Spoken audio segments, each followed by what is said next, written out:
Yo, what is up, guys? It's your boy Pick'em MMA. We're back with another one. I was supposed to go live at like 6 p.m., but I'm here early, man. I got some stuff to do later, so we're gonna start the show pretty early today. Normally I go live around like 8 p.m., 9 p.m., but I can't go live later today, so I was like hoping to go live early. So we're here early, 5:30, 9 p.m. Probably not bad. Depending on where you're at right now. I live in Canada, so my for me it's like almost 6 p.m. right now. So let's go. We got little Spencer clips in the house. What's going on, guys? Let's get it, man. Let's get it. We got some cancellation fights, and we got some one fight was canceled. We had a couple of cancellations on this card, man. Let's take a look. We have a new opponent for Omar Sy, so he's got a new opponent now. He's going to be fighting. I had Omar Sy in a two-team parlay with the under 1.5 in that Nolan fight. Now I'm just left with the under 1.5 in the Nolan fight because Omar Sy has a new opponent now, so that sucks for me. But he's got a new guy. He's gonna be fighting the guy that was fighting on Road to the UFC. Brenson, I think his name was Brenson Hibero or something like that. No, not Brenson. That's the guy that fought Jang. Yeah, Jin Yang Jang. What's his name? Jang. Min Yang Jang. I think that's his name. Yo, let's go. I'm said I'm hyped for Bellator and the UFC this weekend. Yeah, bro, the Bellator card. I really wanted to see Usman or Magomedov taking on what was his name? Usman versus Shabli. Yeah, that fight was gonna be way better, man. That fight was gonna be way better. But we got Patchy Mix. I mean, I like watching Patchy Mix. Now it sucks that the PFO doesn't have a bantamweight weight class in PFO, so they gotta keep Bellator. They got a bantamweight at Bellator, so they're gonna keep doing that. But I mean, there's really no one else that who's gonna Patchy Mix gonna fight after he fights this guy, and he's fighting him in a rematch too, right? So that's what's happening here. He's fighting him in a rematch here, so let's see what happens. I mean, yeah, so this fight was canceled, man. Unfortunately, Tricoli withdrew. What happened? Why did he withdrew? Like, is there a reason what happened? Just says that he withdrew, right? So that's what happened there. Yeah, I was a lot more confident in Omar's side, man. So I mean, this fight he was gonna be fighting a guy that had like pretty decent let me fucking um take a look at it again. So he was gonna be fighting a guy that was like more of a jiu-jitsu practitioner. Now he's fighting a guy that's gonna be powerful striker. I mean, Tokos is not bad. I mean, he fought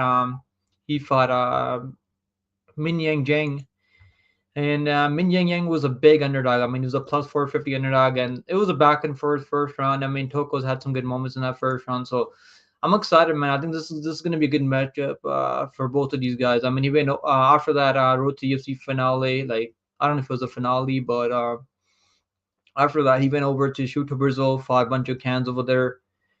All in combat. What the hell is all in combat? I have no clue what the hell that is. All in combat. Fury FC. I have no Fury FC. Fury FC is a decent promotion, but he hasn't really been fighting the best guys over there. So we're gonna find out what level this guy's on. We're gonna find out what level that Omar Sy is on. But yeah, I'm excited. I'm glad they're able to find short notice opponent for Omar Sy because I think he's gonna be good. I think he's gonna be a good prospect at fighting at 205 right now.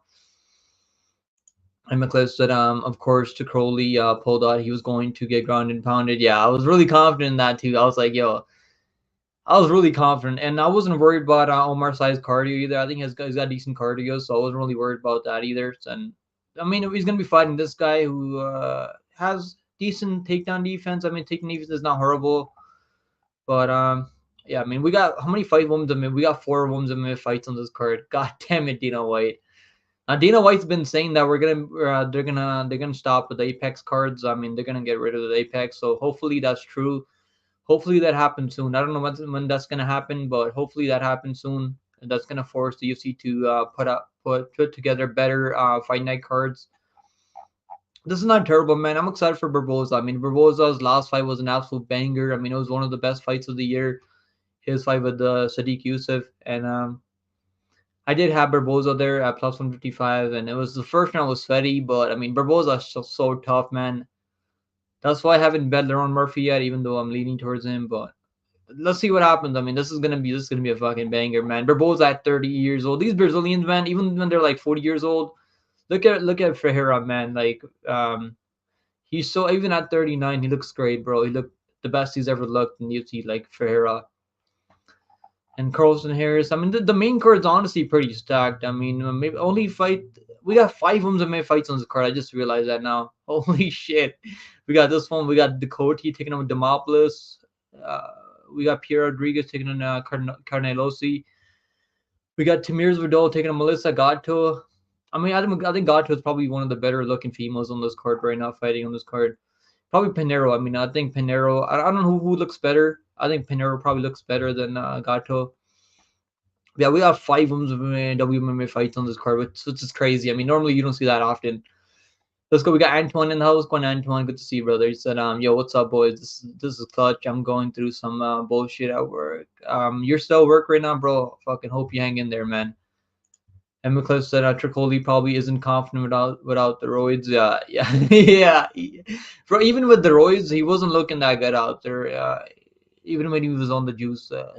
So it's not like he was out there running through people. Like he got that submission on Contender Series, but he wasn't looking that phenomenal out there, even with the juice. But I mean, like, hopefully they're probably gonna bring him back. I think they're probably gonna give him another opportunity. Maybe bring him in to build someone up. That's what they're probably gonna do. Yeah, let's get into it, guys. First fight on the card is gonna be Emily Dakota taking on Vanessa Demopoulos. Now, I really want to like parlay the over 2.5 because I don't see a finish happening here. I mean, Demopoulos she's got some danger to jiu-jitsu, but I don't see her getting a submission here. And like she still look for submissions off her back, but I don't think Dakota's really gonna be taking her down here. I think it's gonna be a standout fight. Dakota's like striking is better than Demopoulos. Demopoulos has like pillow hands. She's got absolutely no power. Doesn't do any damage when she's striking. She's very active though on the feet. She throws a ton of volume. Super active. That's how she won the fight against Kanako Murata. I stayed away. I bet over 2.5 in that one. I know people are parlaying Kanako Murata. I mean, I think Kanako Murata probably would have won that match if that was not in the Apex because the judges favor activity more than control and grappling. Even though like Murata took her down like what, like 7, 8 times, or like it was, she was taking her. She was taking Demopoulos down over and over and over. Controlled her for like more than 10 minutes in that fight. She just wasn't doing a fuck all other than just holding her down. That's all she was doing, just holding her down over and over, just not really throwing anything. And Demopoulos was the more active fighter there. And that Carolina, I actually picked her. I actually bet on Demopoulos in that one as an underdog, and she looked horrible. She looked absolutely horrible. I bet her by decision, and I think she was underdog in that one. Remember, she was like a slight underdog. It wasn't like a big underdog, but she was like yeah, plus 110. I got her better by decision, not like plus 160, I think. And like she threw a ton of volume, but just like her reach is only like 5'9", right? She's only got like a 5'9" reach, 59" reach. She's got like absolute fucking T-Rex arms, and yeah, I don't think this is gonna stay on the feet. I'm pretty confident Dakota. The line kind of scares me, which is why I'm probably not gonna parlay Dakota, but I do like the over 2.5. The Mobless is really tough. I think it's gonna go over, man. I think it's gonna go over for sure. Maybe I was looking at decision for Dakota, but it's like plus minus 200. Like, what are you gonna do with decision minus 200? Like, I mean, could Dakota finish her? Maybe like I don't know. I don't think she's gonna finish her. Demopoulos is really tough. Dakota he'll land some damage. He'll like sit on her punches sometimes, but I don't really see her finishing her. I think this is a decision fight all day, and I'm gonna bet the over, like over 2.5. I mean, I like betting over 2.5 in women's MMA fighters that are not that dangerous, like Dakota, like JJ, like Hardy, like even that other fights. I mean, all the fights I think went the distance in that last card too. A lot of women's MMA fights go the distance. The only fight I could see seeing a finish on this card probably is that Mugato versus Vidal. Maybe that we could see a finish in that one. Other than that, I mean, I think you can parlay all the overs and fight goes the distance and all the women's MMA fights on this card, and you're probably gonna catch a night parlay. Yeah, yeah, I'm excited for Bellator, man. I'll probably be live this Friday for Bellator. I think that's gonna be a decent card. There's some fun fights in Bellator. I'm in class. What's going on, Dean C? Good to see Dean C. Said, what's good, Nick and fellas? Let's go, man. Cliff said I'm definitely parlaying the over 2.5 in this fight. I'm not touching money line. As dagger pass for me at this wide of a line. I think maybe Demopoulos by split decision. I mean, she does fight for her money, and I'll say that much. Like Demopoulos, like I don't see like she's got some submission skills. I don't see her submitting Dakota. Dakota is really tough and durable. And I don't think she's really gonna be taking her down here. I mean, she could take her down. I mean, that's what Demopoulos wants. He wants you to take her down. So he's got no takedown defense, and he wants to play that jiu-jitsu game off her back. I don't think it's gonna happen. I think Ducote's gonna win this fight. Pretty confident Ducote. The line kind of scares me. I think you're better off to parlaying the over 2.5 because I don't see Ducote finishing her. I mean, you can see Rocker with like some nice striking. I mean, with her hands. I mean, she does have some nice hands on her, but she barely won the fight over Joder, who I think is pretty horrible. And I did parlay her in that fight, and I thought she was gonna win in 30-27. That was a 29-20. It was like 1-1 heading into the third round, and Cody was the one landing more damage. And Yoder came back after a layoff, like so.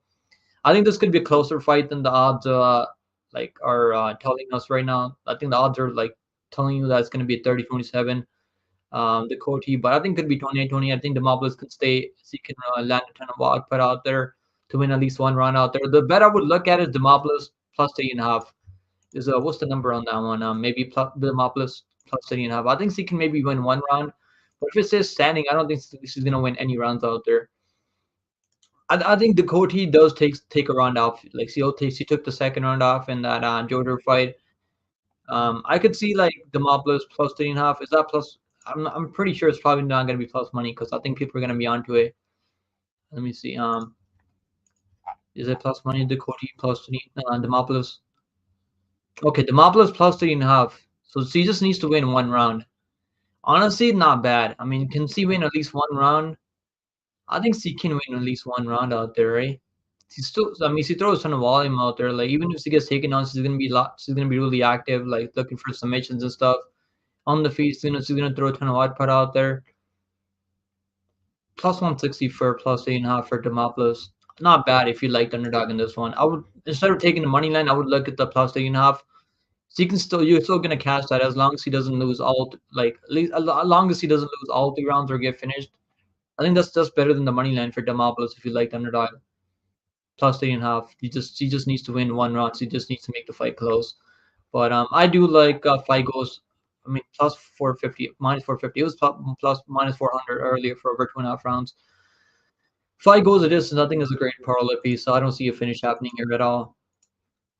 Up next, we got Alathing Healy taking on Clayson Rodriguez. Man, I'm just haven't been impressed by Clayson Rodriguez. Good striker. He's got dangerous kicks, body kicks. He throws in the output. Yeah, I seen that side versus Tokos. Yeah, it's gonna be a good matchup, man. I watched Tokos when I was doing tape study for Min Yang Jang versus Brenson and Barrow on that. I think it was a pay-per-view card. I think it was a pay-per-view card. Yeah. So I was like doing tape study for that one, and I remember watching a Min Yang Jang taking on Tokos, and they were going back and forth. Man, Tokos hits like a truck. This guy's got some power, but Min Yang Jang just has a better chin. That's what it came down to. And I remember he was like minus 600. He was a wide favorite to win that fight over Min Yang Yang. I think people just didn't really know much about Min Yang Yang back then. That's why I picked Min Yang Jang over Benson and Barrow, even though a lot of people are picking underdog there, because I've seen how tough Min Yang Jang is, how solid his chin is. I think Sai is gonna have the grappling edge in that fight for sure, and he's gonna have the better cardio than Toko's. Toko's also taking this fight on short notice. He said, I need a bounce back week. Yeah, me too, bro. I was down like 1.4 units last week, so $140 for me last week. But not bad. I mean, as long as I didn't have a lot of exposure, so I wasn't like I didn't have like Rumbeski and every parlay out there. I know people are like using him as a anchor to their parlays. Like a lot of people are like going heavy on him. Only had him in one parlay with the Woodson money line, so that one didn't cash. But if Bresky had won, I think I would have been up for sure. But that's the game, bro. That's the game, though. Cliff, so what's up? What's up, Cliff? I just said, I think we already agreed each other. Oh, you're saying what's up to Invictus said pick you ever been to what is that? Coquit Slam? What the fuck is that? Is that like a place?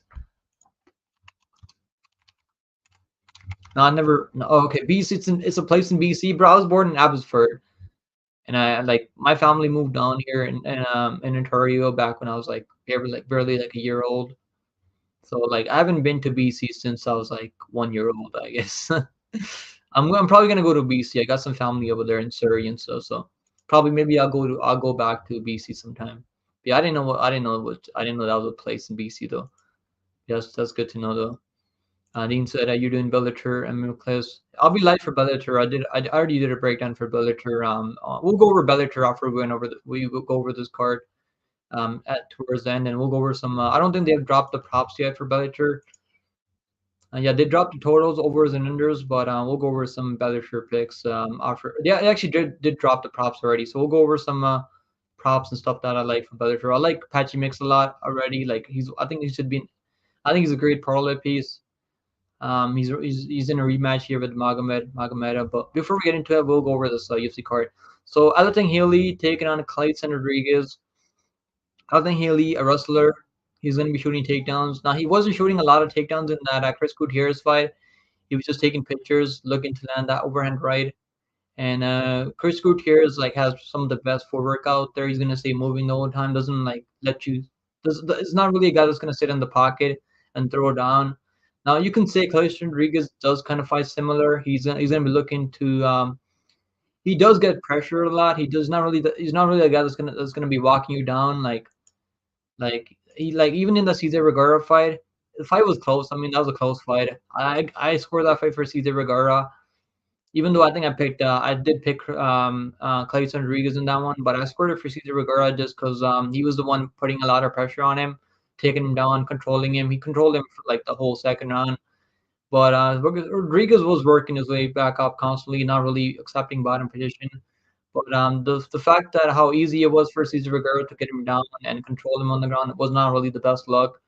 And then obviously he knocked out Shannon Ross. I mean, I think everyone at flyweight has knocked out Shannon Ross at this point. So knocking out Shannon Ross, I mean, he knocked him out pretty early, so that is kind of impressive. But even that guy, what's his name? That guy with like 66-inch reach.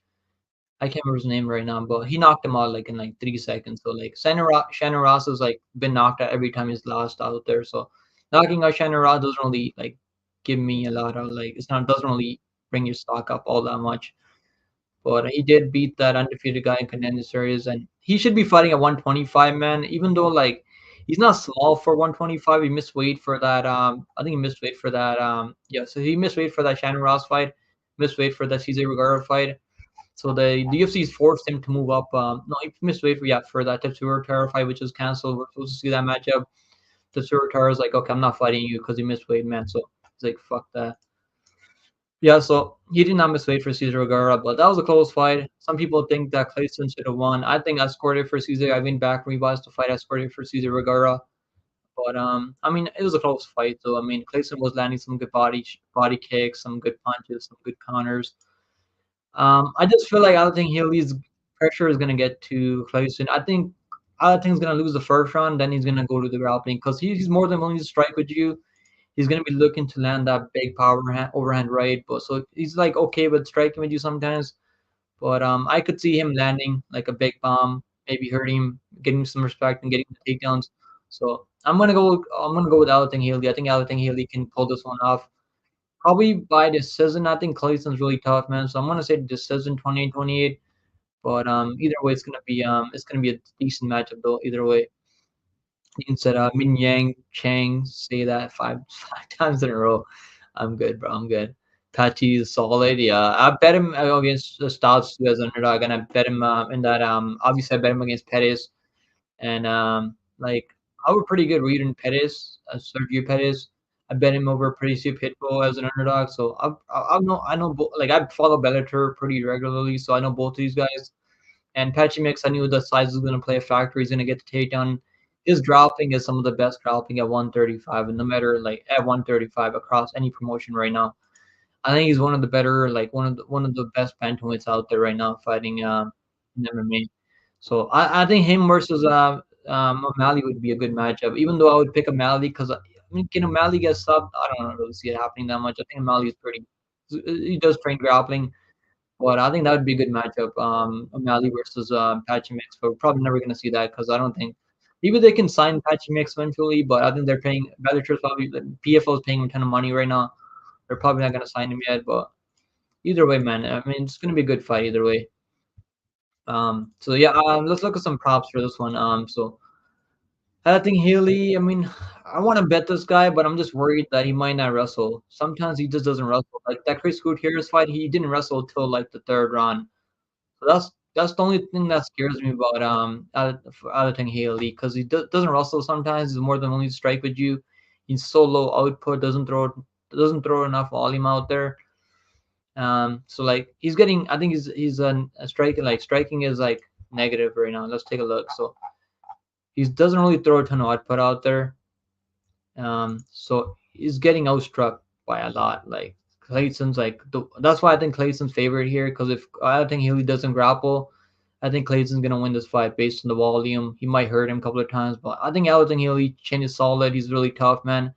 Because Chris Gutierrez was chopping his legs down like a wood chipper, and Alton Healy was still trying to make something happen, still pressing forward, trying to make something happen, and he wasn't taking a back step, even though his legs were completely toast. So he was supposed to fight that guy. What was his name? He was supposed to fight a couple weeks back, but I think he pulled out. Who was he supposed to fight? I think he was supposed to fight someone recently, but it was Victor Hugo Silva. Yeah, he was supposed to fight Victor Hugo Silva, and Victor Hugo Silva took that short notice fight with Pedro Falcao. So I think that was going to be a good matchup. I was picking him over Victor Hugo, but I think Victor Hugo probably would have beat him because even though he was getting taken down by his last opponent, he was still working his way back up. And so I am worried about Alton Healy because if he doesn't wrestle, he needs to wrestle nonstop. And if he wrestles nonstop, he's going to win this fight 28-28 decision. I like the over 2.5. I don't really see a finish happening here. Alton Healy's durability is really solid in the UFC. He's never been finished at the UFC level. The last time he was finished was by Kaya Sakura, who's an absolute beast in Ryzen. Getting finished by Kaya Sakura, who just finished Owen Archuleta with the body kick. That dude is dangerous, man. Getting finished by Kaya Sakura, no shame in that one. Absolutely no shame. Has a win over Chad Henniger, who's pretty solid. Rodriguez just hasn't proven anything at 135 at bantamweight for me to pick him as a favorite here. Like I get it, minus like what's the number? I think it's like minus. Clayton's like minus 148 for Clayton Rodriguez. So there's some action coming out of Healy. I would look at Alton Healy via decision. What's the plus leading up? Damn, plus leading up for Alton Healy minus 260. That's kind of wide. I would maybe look at once they drop takedowns. Who's gonna get how many takedowns by Friday on BetOnline? I would look at that because I think Alton Healy is gonna get takedowns in this fight. I'm not sure where they're gonna set that takedown line at because I know they're gonna be onto it. I think everyone's gonna be onto it because like Clayton's takedown defense is pretty suspect. His takedown defense is only like 63%. Not that terrible, but he's been getting taken on by Cesar Vergara. He got taken on by Freed Bosser, obviously. I think he's gonna get taken on here, but if I knew that Alton Healy would grapple for sure, I would definitely bet him. He wasn't grappling in that Chris Gutierrez fight till like it was too late. So that's the only thing I'm worried about Alton Healy because his fight IQ is sometimes very questionable, and he's not that active on the feet. So he might be losing minutes until he starts grappling here. Dean said he looked bad last time. I think yeah, yeah, he did. But let's go to Chris Gutierrez, man. Chris Gutierrez is a proven guy at 135. There's really no shame in that one. That is what it is. I mean, Chris Gutierrez is his takedown defense is solid, and Chris Gutierrez, like losing Chris Gutierrez, who's I think he was ranked at 1.2 in the top 15. So like losing to Chris Gutierrez, no shame in that one. And when he did wrestle, he got the takedowns in that third round. When he's like, let me just wrestle now. Like, what were you doing for the first 10 minutes, bro? Like, why were you not wrestling out there? Like, I picked Chris Gutierrez, had him in a parlay, so I was happy that he just getting picked apart at range. Got his legs absolutely made into minced meat. So I was happy with that. But yeah, I do like the Alton Healy side as an underdog, but I'm just worried because he might not. I want like at least better number. I should have bet like plus 150. I think that's where you should bet him at because that's where you can trust him more because he could wrestle. Like sometimes he doesn't wrestle enough for me. He's got a 40% takedown accuracy. I don't think Clayton's gonna be wrestling. He might look for a submission though. Clayton will jump a ghillie sometimes. Like so, Clayton by submission. I mean, I think that could be live. That could be something that might be live. Clayton, he hasn't got a submission in a long time. He got a submission over a guy in LFA like couple weeks back. I mean, couple years back. He subbed Eduardo Henrique, who's pretty solid, man. I think we're gonna see this guy in the UFC eventually. So he's got a submission win over him. So he can definitely look for submissions. I mean, I think Clayton's going to be dangerous. What's the finish only for Clayton Rodriguez? Finish only for I would look at finish only for Clayton Rodriguez, if anything, because I think he's going to be live for a finish here. Plus 100. You're going to get your money back if it goes a distance.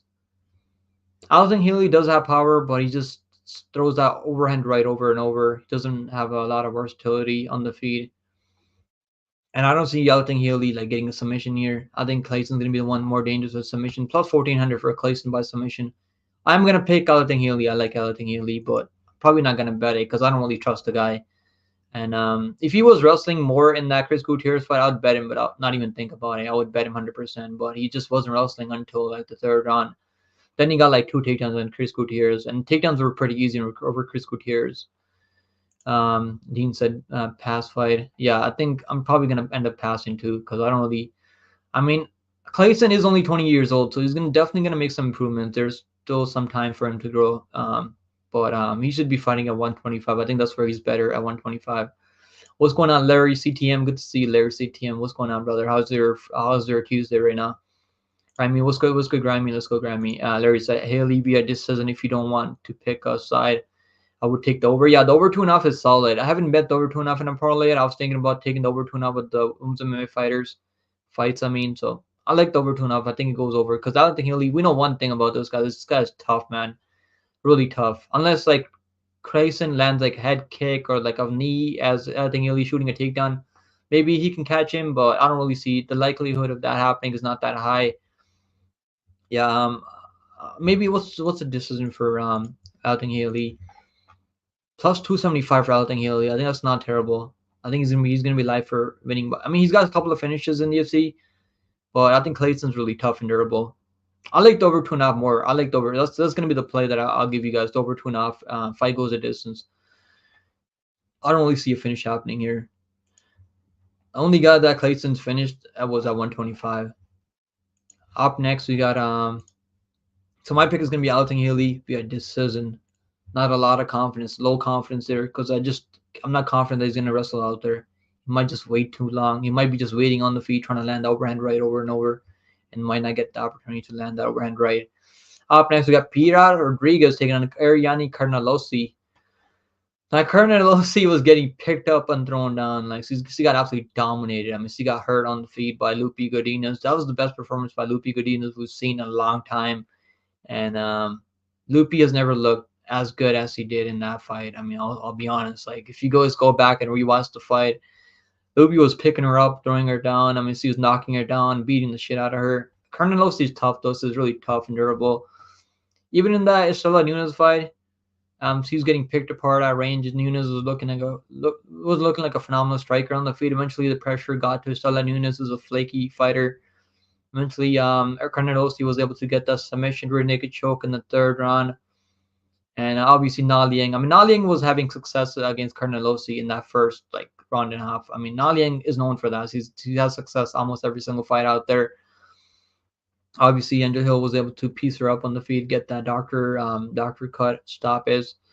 Has a body kick win over Ketan Souza, who we just seen fight Marnik Man recently. So Carnelossi is pretty tough. She's pretty durable. She's absolutely jacked. I mean, look at her fucking triceps. I mean, like, she looks like Paulo Costa, bro. Like, she's like a little fucking mini Paulo Costa. I can't pick her off 2-year layoff, man. I'm gonna go Peter Rodriguez, but I'm not that high on Peter Rodriguez either.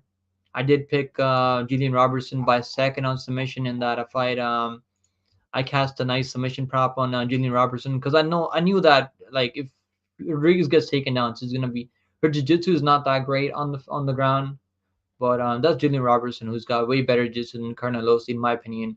Even though Carnelossi has submission skills, she's got black belt in BJJ. Just she's not really like been getting that many submission. And Jillian Robertson is known for most submissions in women's MMA. I think right now, I know she's got most submission wins at flyweight overall. I know she's been fighting at strawweight now. So, and Robertson is a former 125 or former flyweight. So getting subbed by Jillian Robertson, she looked like a fish out of water on the ground, though, to be fair. But then she was saying that she didn't tap that submission, even though she clearly tapped to that armbar. But I think she's just a little salty there. Yeah, I'm gonna go with Peter Rodriguez, but I like the over 2.5 because I don't see Peter Rodriguez finishing Carnelosi. I mean, I see Peter Rodriguez getting takedowns like he was in that Sam Hughes fight. I think she's gonna get takedowns over and over. Carnelosi is gonna be working her way back up to her feet, and she's gonna be looking to crowd Peter Rodriguez, land one of those big bombs, and I don't think it's gonna happen. I think it goes over 2.5 rounds. Rodriguez is not really a finisher. Most of her fights have gone the distance, other than the LFA fight. She hasn't finished anyone in the UFC. All her fights have gone the distance except that Jillian Robertson fight, where we know that Jillian Robertson is a legit grappler, has submission skills, has finishing instincts. And Robertson obviously got that TKO stoppage over Polyana recently on that UFC 27 card. So she fought a girl that's known as a finisher. So absolutely no shame there. Pia Rodriguez on the line kind of scares me. If she's like minus 140, I would parlay her. Like I would probably bet her straight up minus 140. But line 2-1 is kind of scary because her jiu-jitsu is not that great. Her takedowns are okay. Striking is okay. Her striking is okay. Doesn't throw a ton of volume on the feet, but striking is okay. Her boxing is fine. What's the number on her? Minus 195. Yeah, 2-1 for Pia Rodriguez. Beat by a decision because I think Carnelos is really tough and durable. Over 2.5. I like the over 2.5 in the parlay. I like the over 2.5 a lot here. Yeah, I'm kind of shocked that it's like minus 250 only. I thought it was gonna be like minus 400. Maybe they're expecting Carnelosi to maybe pull off a submission or something. That's why the number is like kind of low. But I see a finish. I don't see a finish happening here. I mean, I see decision. I like Peter Rodriguez by decision plus 100. You're getting plus money on her most likely path to victory. Even if she hurts Carnelosi is really tough. She got absolutely beat up by Lupi Godinez and still fighting through her. She's really tough. She's not gonna quit out there. The 2-year layoff is kind of scary though, so I think it goes the distance. So I like it. I like this fight to go the distance. Larry said I'm heavy on the overs for these ultimate fights. Can't pick a side for this one. Yeah, I think most of these fights go the distance, man. Grammy said Carney has some gun. Check out her arms. Yeah, she's gonna get tired. She's absolutely juiced to the gills. Baby Sharp MMA, what's going on? Baby Sharp MMA said overs are safe at Women's MMA. 67% go the distance. Damn, I didn't know it was like 67%. Yeah, I know most of the fights go the distance unless like they're fighting a proven like finisher. The only girl that has finishing ability is Carnelosi. She has some finishing instincts. She'll sit on her punches though. She's gonna be live for maybe like a late finish. I just don't see it happening. I think Peter Rodriguez durability is solid and she's not fighting like an absolute like finisher on the ground like Jillian Robertson, who I bet on her. I bet her plus 200 by submission. It was the number was like really close. I think Jillian Robertson was like minus 120 in that one, so it was like people were really high on Peter Rodriguez because he was like undefeated back then. It was like minus 135, so I bet her like minus 125 there. Then I bet her by submission over. I should have bet the second on submission. I picked the second on submission too. The second on submission was like plus 450, I think. Yeah, getting subbed by Junior Robertson, no shame there. And Junior Robertson always has a hard time getting takedowns. Once he does get takedowns, he's really good finisher. So like control you on the ground. She's an absolute beast on the ground. So I don't think Carnosi really has that many tools on the ground. Like she's gonna be looking for submissions because I do see Peter Rodriguez shooting takedowns. I think she's gonna get takedowns. She's gonna take her down every round, control her. And on the feet, it's going to be competitive. It's going to be the takedown that's going to get Peter Rodriguez the win. So I'm going to go Peter Rodriguez by decision. But I like the over 2.5 in a parlay more than I like Peter Rodriguez. I actually do like Peter Rodriguez via decision plus 100. I think that's solid for Peter Rodriguez. 2-year layoff. Also, he was supposed to be fighting Cynthia Calvillo a couple of weeks back. I don't know if you guys remember that matchup. Yeah, I didn't bet her in that fight. I was gonna stay away because Cynthia, even though she was on like a scared couple, she was on like a 6-fight losing streak. I think Cynthia Calvillo is a way better fighter than Carnelosi. I would pick Cynthia Calvillo to beat Carnelosi all day long, even though she's like 6-0-6 in her last 6 fights. Cynthia Calvillo is actually pretty solid. I think that fight is gonna be way more competitive than this one. So now they're giving her Cynthia Calvillo missed weight. They might have cut her. Maybe they cut her. I don't know what happened there. So I guess she missed weight. Yeah, Calvillo missed weight for that one.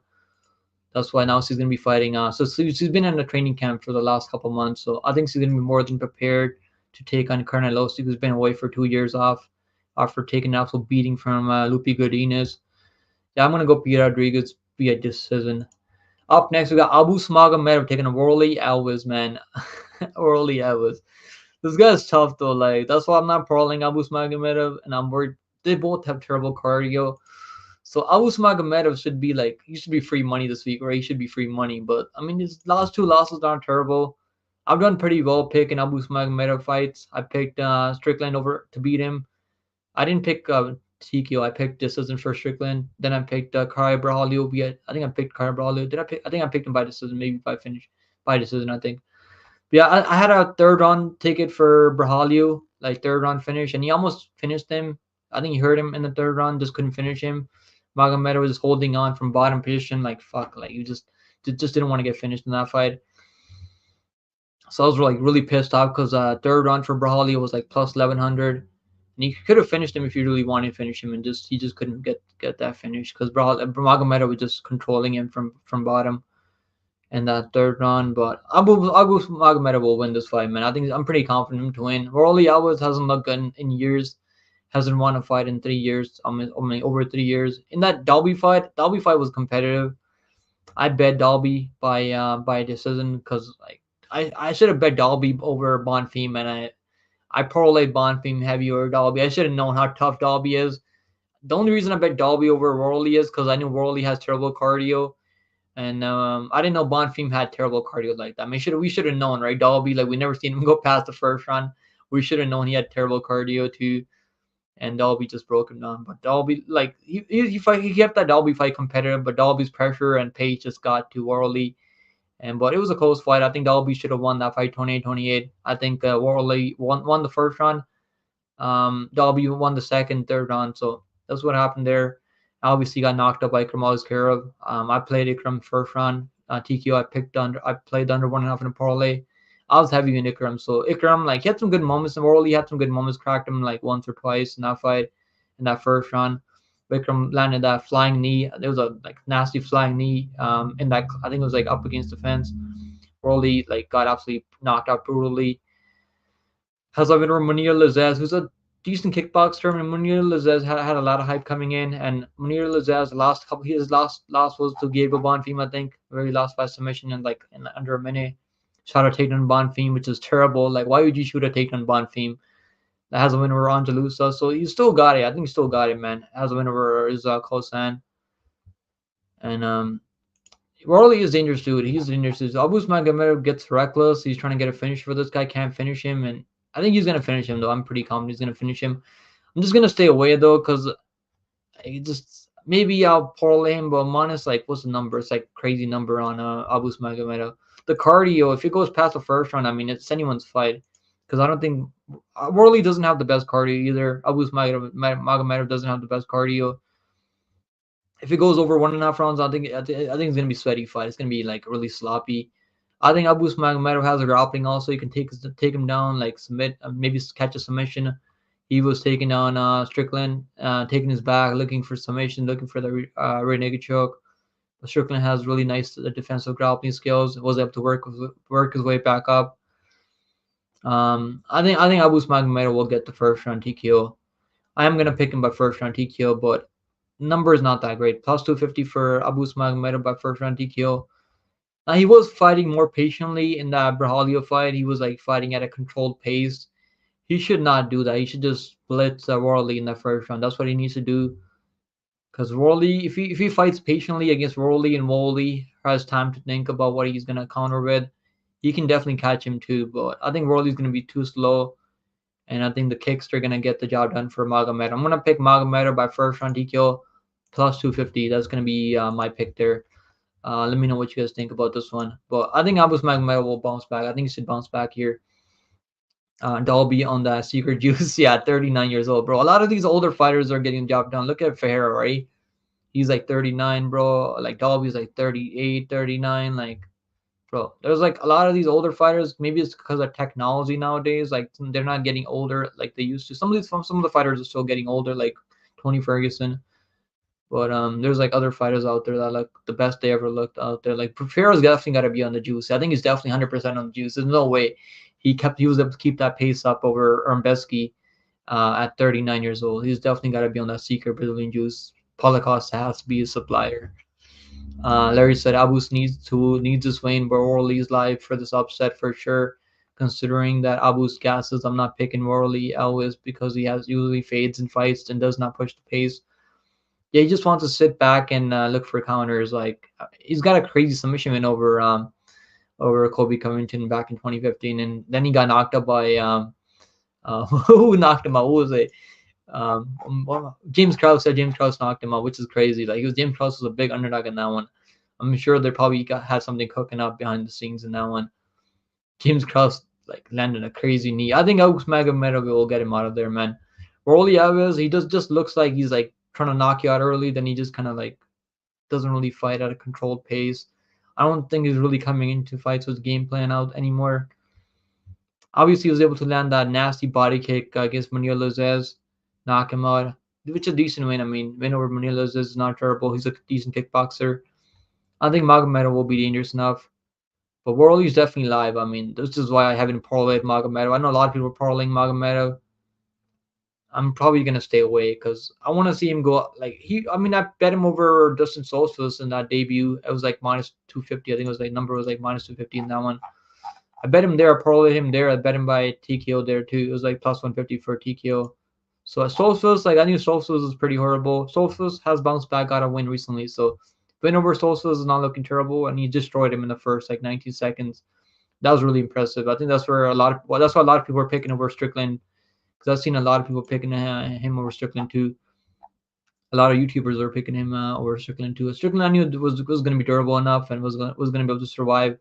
But that first round, I mean, he was putting a pace on Strickland in that first round, just couldn't keep it up though. But I've never seen anyone gas out like Abu Magomedov in that second round. I was like, holy shit, this guy! I've never seen anyone gas out that badly. Then he was fighting more at a controlled pace than against Brahalio, but it really didn't work. He should fight like he did against Justin Solstice in this fight. I think that's what the UFC is hoping for. He went from fighting in the main win, then fighting on a pay per view, like a fight night. I think was that a pay per view or was that a fight night when we were against Kyle Brahalio? That was a fight night, yeah, main card fight night. Now he's fighting. Now he's fighting on was that a yeah that was a main card fight night in Brazil. Now he's fighting on the prelim, so they're probably paying him a ton of money. I think they want him to get a win, so they can use him maybe for main card, maybe use him as a main win in the future. I'm gonna go Magomedov by yeah I'm gonna go with Magomedov by first round TKO. I think the TKO is gonna happen. I'm just probably not gonna bet. I'm probably gonna stay away because I don't really trust the guy that much. I think I said, yeah, I'm gonna assume it's a full camp. Abus should win then. Even him on a full camp, I mean, his cardio is so suspect. But I don't think Worley's really gonna put a pace on him, or Worley's not gonna switch stances like Braulio was doing in that fight. Um, he's very stationary too. Worley's really hittable too. I think he's gonna be open to those kicks from Abu Magomedov. Baby Sharp said, this whole card feels like it's a jobs on the line. Yeah, that's every Apex card almost out there. Like remember that other Apex card that we had a couple of weeks back? The only two fighters on win streaks were Kareem Silva and who was Ariane Lipsky. So Ariane Silva, she changed her name because he got married now, I guess. But those are the only two fighters on a win streak on that card. And my only straight money line play was Queen Silva. I should have bet more on Queen Silva there. Only bet half unit. So I don't really have any. I think the only money line play I have on this card is right now is Dimba Grimbo. I'm feeling good about Dimba, man, because the line came down. I was not gonna bet him at 2-1, but I think his line is pretty bettable now. And McClellan said, I wouldn't be surprised. It wouldn't surprise me. Honestly, a lot of Brazilians look to be on the juice. Yeah, yeah. And you see, Giannis, Nolan, and Abus have to win. Yeah, I like Thunder 1.5 in that Nolan fight. And I think the Abus fight probably goes under 1.5, but you never know. He might fight at a controlled pace again. Hopefully, he goes out there and just lands like a head kick on Worley. I think he can. He's gonna be. I think Worley's gonna open. He's gonna be open to those body kicks and head kicks. Rami said this feels like a card where dogs will bark. I think there's gonna be some good underdogs on this card, but I'm picking one of them, which is I think Haley. Larry said if Abus gets pushed against the cage, he may fold or gas. Abus is the pick, but he should not be confident pick. Yeah, yeah, you can't be too confident a guy that's got like 1 round cardio. I don't think his durability is that horrible. I mean, he just gassed out in that Strickland fight. They're pretty durable. He got knocked out by 40-year-old. Who was the guy that knocked him out in PFO tournament? Um, who's not Taylor? Yeah, Taylor knocked him out. Louis Taylor. That was a big upset. I remember that was a big upset there. So he's dropped the ball a couple of times as a big favorite. He dropped the ball against Taylor. I remember in PFO.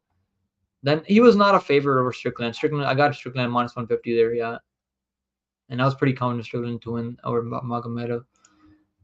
And that first round was like I was sweating it in the first round because he was looking like he was gonna dominate Strickland in the first round. Now obviously Brawley was favored to win over him, so he's only dropped the ball as a favorite a handful of times. I think he will bounce back here. Up next we got Tamir Vidal taking on Melissa Gatto.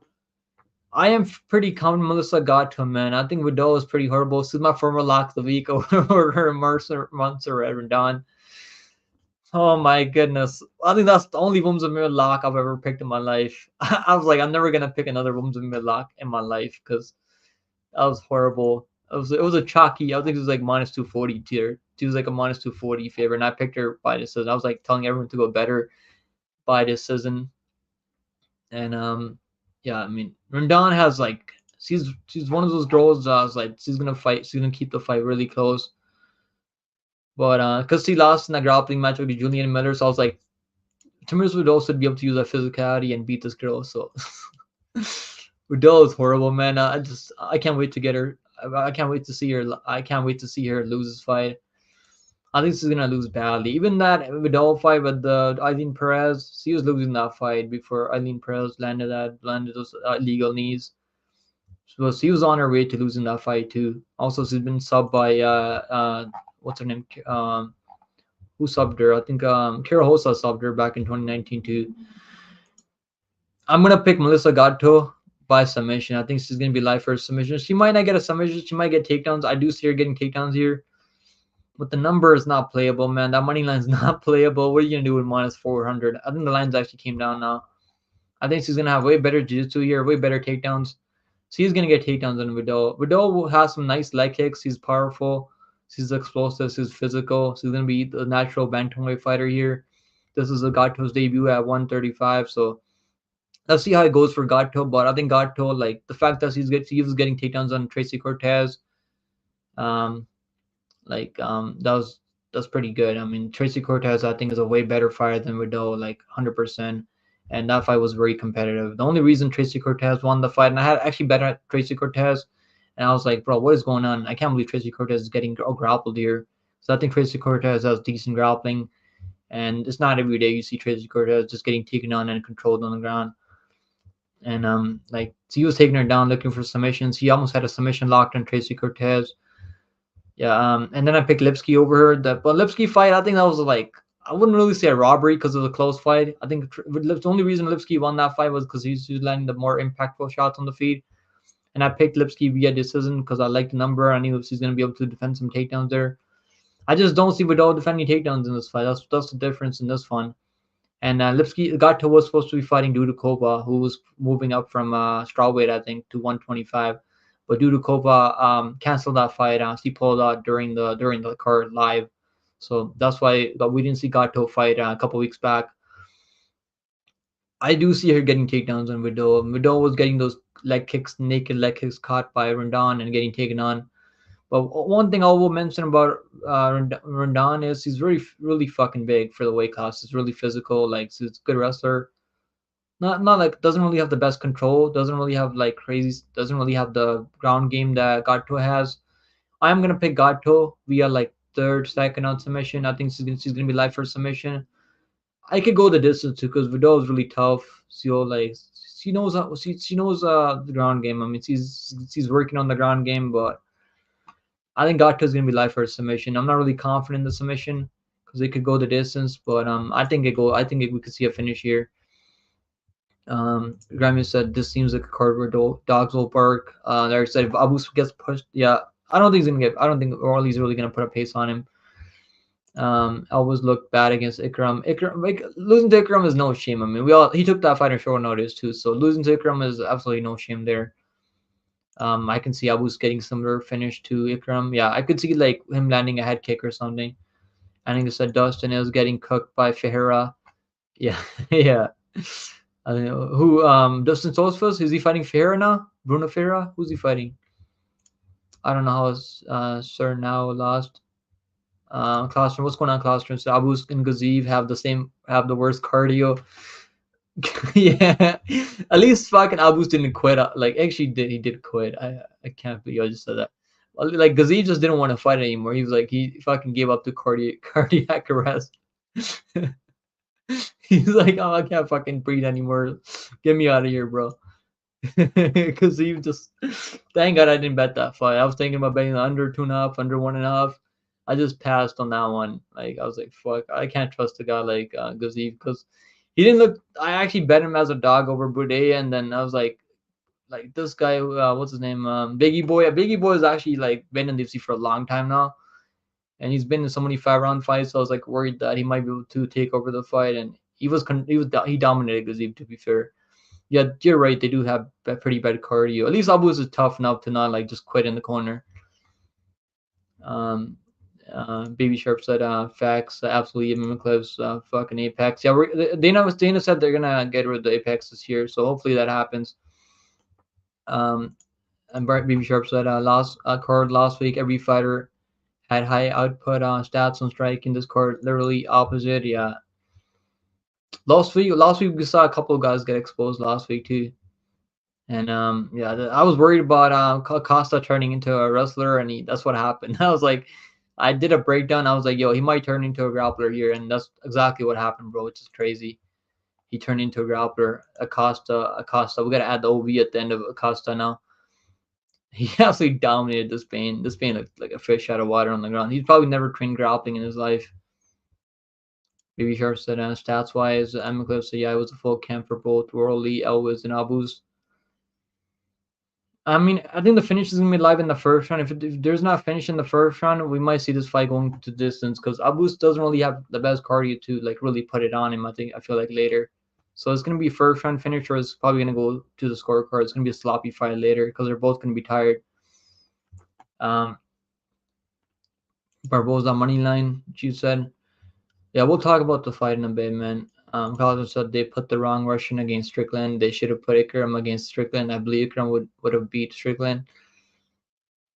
Ikram, man, I'm pretty high on Ikram, but I don't know if he beats Strickland right now. If he had the first round that Abus had against Strickland in that first round, I think he probably would have finished him maybe. But Strickland is really tough, man. We know how tough he is. I mean, I bet like Duplessis over him, and I felt like Duplessis might knock him out, and Duplessis just couldn't really knock him down even. Like Strickland is pretty durable, unless when he's not fighting someone like Oxpera.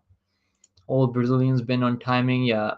And he said UFC did Abus wrong. They could have let him build up instead of feeding him Strickland. They were not feeding him Strickland, to be fair.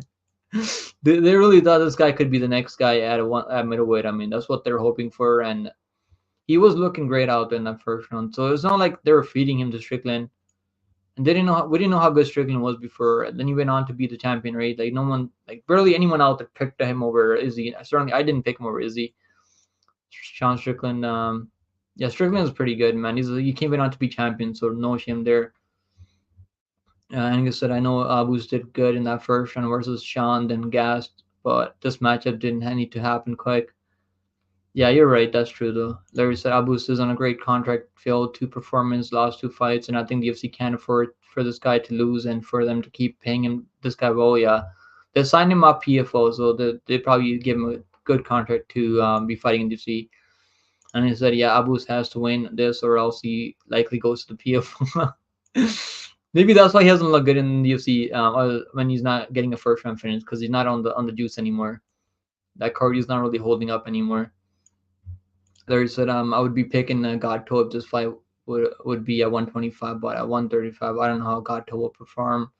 If her takedowns will work against a larger opponent, taking the over. Yeah, it's not really bettable. There's no I don't really feel good about parlaying Gato, because if it was like minus 200, I'd parlay her because I would feel a lot more confident Gato at minus 200. Minus 300, like it's kind of crazy. You're better off paroling Abu Smagomedov than Gato at this line. Gato's actually, what's the line now for Gato? -305 for Gato. So the money line is coming down a bit now, but I think it goes over. Yeah, I mean Gato is gonna be live for a submission though. Well, I think Vidal is really tough. He got subbed in that third round there. He got subbed in the third round against Karen Hosta back in 2019, but he's so young, so he's making improvements now. I would take 5 stars round three. I feel more confident that 5 stars round three than I think it goes the distance. I'm picking Gato. I was picking her by submission. I mean, maybe she could get a submission. I don't have a lot of confidence in her to get a submission though. Just Vidal's takedown defense is pretty horrible. Like that's why her takedown defense is pretty suspect. Her takedown defense is only 40%. Like that's pretty horrible.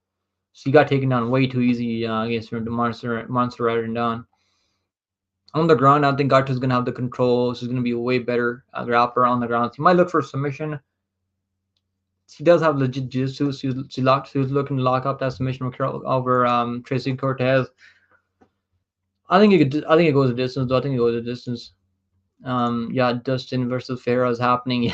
Yo, Dustin looked pretty good out there over Soriano. So I don't know. Maybe is he getting better? He might be getting better now.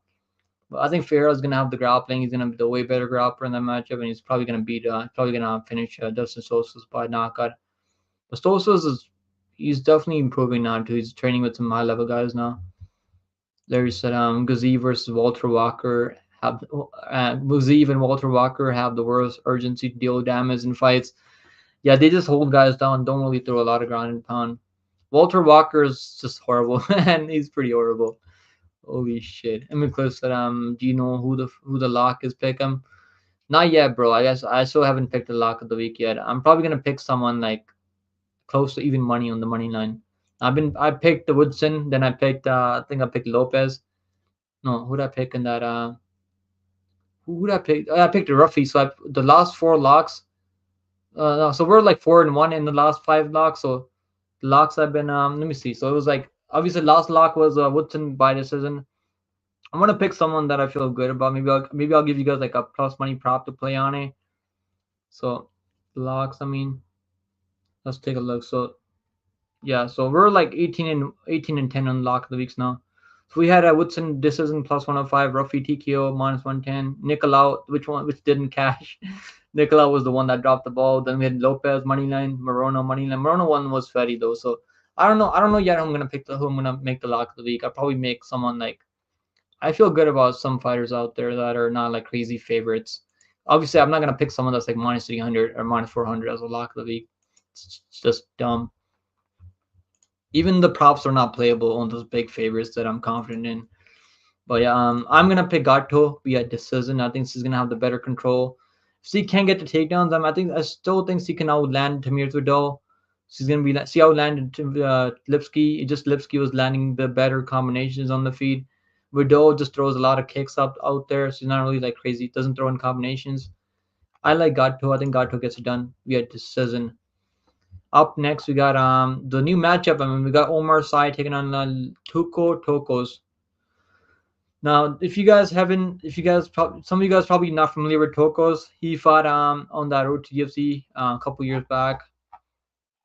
He fought Min Yang Jang, and I was doing tape study for Min Yang Jang versus Brenton Hibero. Brenton Hibero fought that Brazilian guy with the crazy inch reach.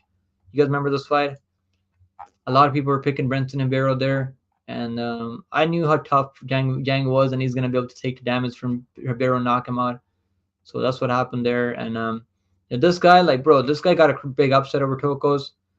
It was a good matchup. I mean, it was really intense. You guys should go back and rewatch the fight because Tokos hits like a truck. Jang just has a crazy chin on him, so he's a striker mostly. He can grapple also. Tokos can grapple, but he's mostly a striker. He couldn't get his takedown on Min Yang Jang. And Jang was able to knock him out eventually with the brutal right hand. I mean, it was absolutely folded him in half. And he was a plus 450 underdog in that spot there. Tokos, I mean, he's out there fighting in fair UFC. Like, he hasn't really been fighting the best guys out there. Fought a guy in Suto Brazil. Like, been fighting pretty low-level guys recently. I got to go with the guy in full camp, Omar Sy. I actually parlayed him when he's supposed to fight that other Brazilian Turcoli. So I parlayed him with the under 1.5 in that Tom Nolan fight. I got like plus 118 in that 2 leg parlay, but now that I'm only gonna make like a couple dollars on that parlay now on that because there's only 1 leg left now. So disappointing, man, that Chikoli pulled out because I was really confident Omar Sy. I'm still gonna pick Omar Sy by ground and pound TKO because I think he's gonna get the wrestling going here. I see him getting takedowns, and his ground and pound is nasty. Toko's a dangerous striker on the feet. He's got heavy hands. His shin is not terrible. He's only been knocked. I think that's only been knocked out. Like how many times has he been knocked out? He's actually been knocked out twice.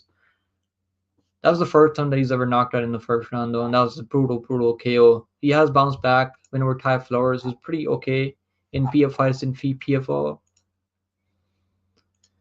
I'm gonna pick Omar Sy by first round TKO ground and pound. I think he's gonna get the takedown. He's gonna knock him out via ground and pound. I don't think we have lines on this one, right? I don't see a line on this one. Do we have a line on this one? They took the line off for the Sy's last fight. No, I don't think we have a line on this one. Let me see if I can find a line somewhere. They're probably gonna drop the lines by tomorrow. Let me see. I expect Omar Sy to be slightly favored because I think it's gonna be a closer line. Because I think the people are familiar with who Toko is, but he's taking this fight on short notice, like less than like 5 days notice. So I like Sy. I think he's gonna be prepared. He's gonna get the takedowns. He's gonna ground and pound him off. I don't think we have lines on this one yet. I don't really see any lines yet. Yeah, no lines for this fight. Nope. Yeah, no lines for this one, guys, unfortunately. I'm gonna pick Omar Sy by second on ground and pound, maybe. Like I see him getting takedown. He might get a second on ground and pound, but I do see him getting takedown. So what's going on, Luis Semperino? Good to see Luis Semperino. He said, "What's good, brother? Is Bellator paying this week?" Yeah, it is, man. That Patchy Mix. I like they already dropped the props. We'll go over some props afterward on breaking down the fights in UFC. But I haven't made any bets for Bellator yet. I'm probably gonna do like one parlay for Bellator. I like Patchy Mix as a parlay piece a lot. And I was thinking about Bellarino, but his line is absolutely juiced now. It's like minus 200 now. It's probably not worth it anymore. I should have bet him at minus 125 and missed my opportunity. So the line's like the money starts coming in later in the week, like on Bellator, when people are just like sitting back trying to bet on MMA. Then they find out. Most people, I don't think they look for like weeks ahead on Bellator cards.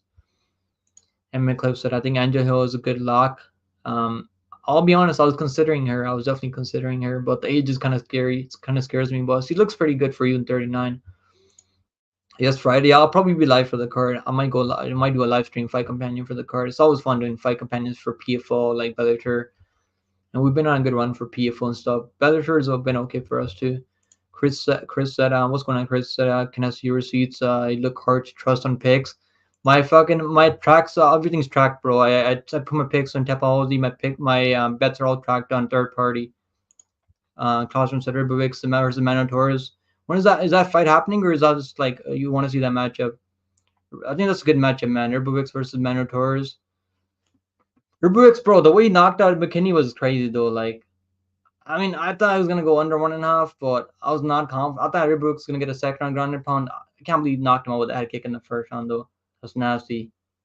First round head kick knockout was nasty. I mean, no one's who's done that to McKinney in the first round. I don't really see anyone. I mean, Dober was knocked him out right with the ground and pound, but he couldn't really do that. Like, couldn't really knock him out with like one head kick, right? He got him out of there with ground and pound. Remy said, is it so? Yeah, it's all good, man. People. I mean, they don't have to trust me. It's all good. I'm not selling you anything here. I'm not out here selling you like $100 like packages for like, oh, look at my bets. You can go bet with me.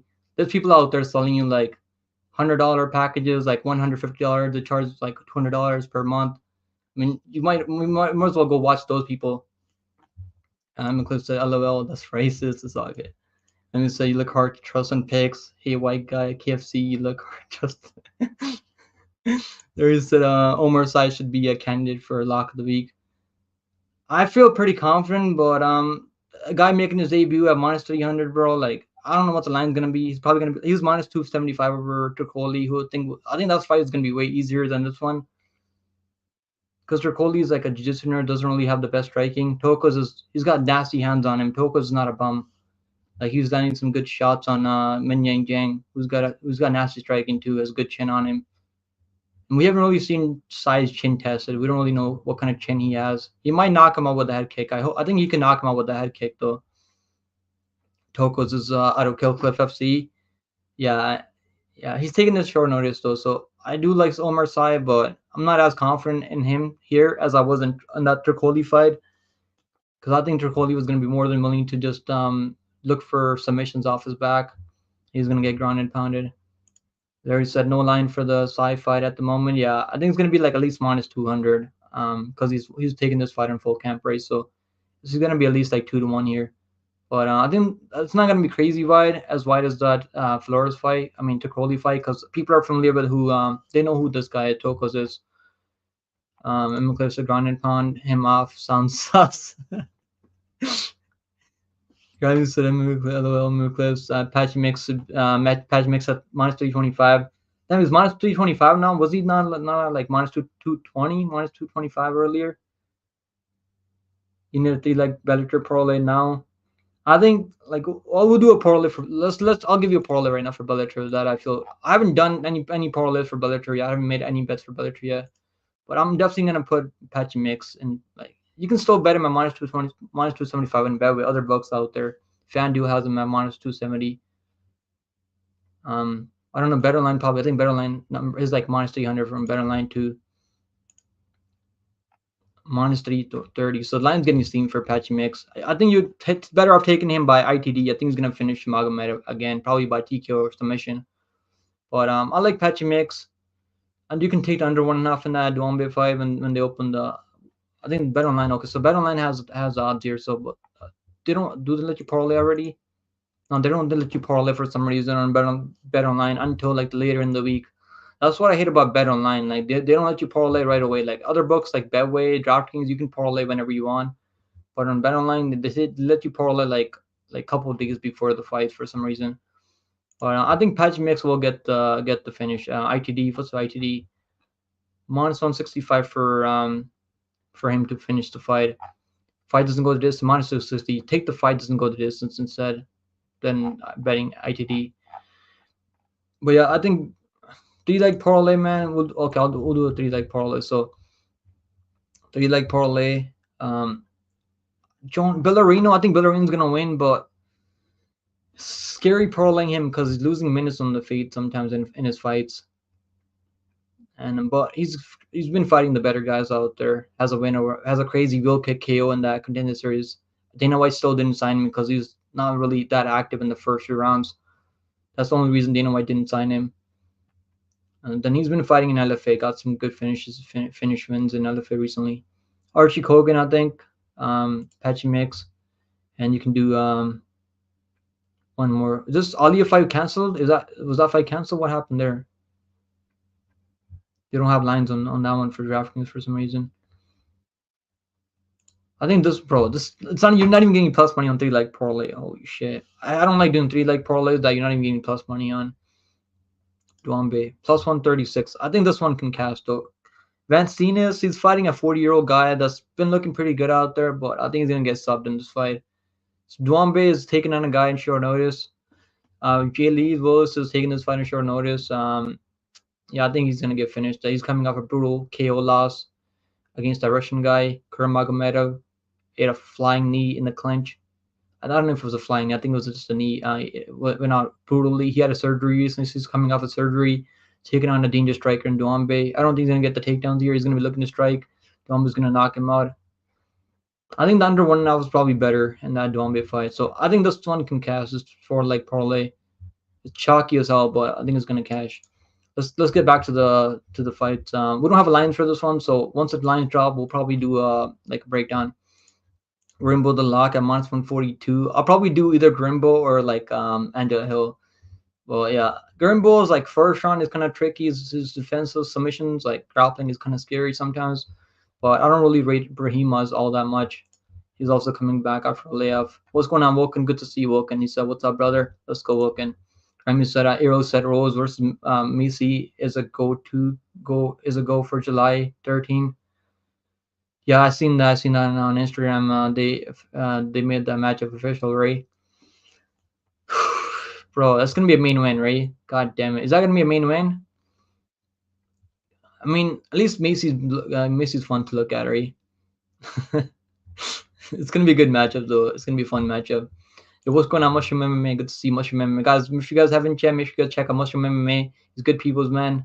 Does live streams, does breakdowns on his channel, so make sure you check him out. But we're just chilling, bro. Just breaking down the fights. We got some ton of MMA action this weekend, and I got some time right now, so I was like, I gotta go live early. I normally go live at like 8 p.m. Eastern time, but I got some stuff to do later, so I have to go live early today. But good to see you, Mushroom. I'm glad you came over and hanging out with us here. Ty, so what's good? Ty Bets, guys. Let's go. Ty Bets covering boxing too. Make sure you guys check him out. Also, Remy said Ty. Why is the Timba line going towards even money? Probably because the Timba has been sub twice, and I think people are expecting Brahmi who's has a legit black belt in jiu-jitsu, and if Timba entertains the grappling, he's gonna be, maybe he can get caught in a submission. We've seen that happen before, but he got caught in a submission against AJ Fletcher in a fight where he was an underdog. I remember he was like a plus 300 underdog, and Fletcher has dangerous grappling too. He's not like a bad grappler.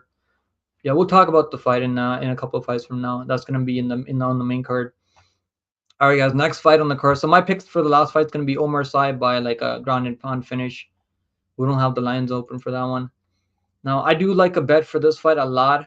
It's definitely not the money line in Tom Nolan. I think Tom Nolan is gonna win, but the reason I don't like parlaying him here is because I lost so much money betting on him in the parlays in that Mota fight. I should have known Mota is actually like a technical striker.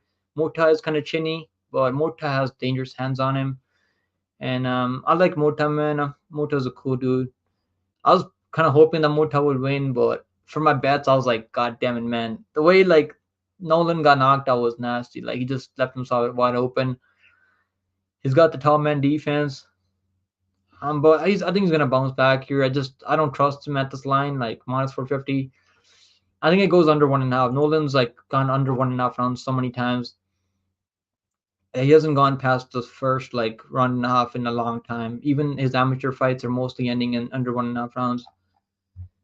And if you're getting knocked up by Jordan Levitt, the fucking twerk king, whatever his name is, the monkey king, yeah, I think he's gonna get like getting knocked up by a flying knee from Jordan Levitt is not really the best luck, and he's gonna be at a big physicality difference here. So I'm gonna go Nolan by first round KO. He's got nasty ground and pound. I still believe in Nolan, but I do not trust his money line. I mean, he should win this fight. I think it goes under 1.5. I like the under 1.5 more than I like the money line. Under 1.5 for Nolan is like I think it's like minus 170. So that's the parlay that I liked a lot. Like Sai money line back when Sai was fighting Turkoli. Now he's gonna be fighting. So I liked under 1.5. I think you can parlay the under 1.5 in this one, but the Apache mix money line maybe. But I liked under 1.5 a lot here. I think it's just gonna go under 1.5. I should have bet under 1.5 in that Mota fight instead of betting Nolan as a parlay piece. Um, the only reason I bet Nolan against Mota instead of the under 1.5 because I was like, because I think I remember Jim Miller knocked Mota out like in the later rounds, and Trey Ogden had him in the submission in the third round, so I was like worried he might not be able to finish him early. But yeah, I should have taken under 1.5 because I think the way Nolan fights, he might fight more like patiently. He might wait for his opportunities here because he's probably gonna be like, oh fuck, I got knocked out in my debut. Let me fight more like conservatively. But I think he's gonna be under 1.5. Minus 170 for under 1.5.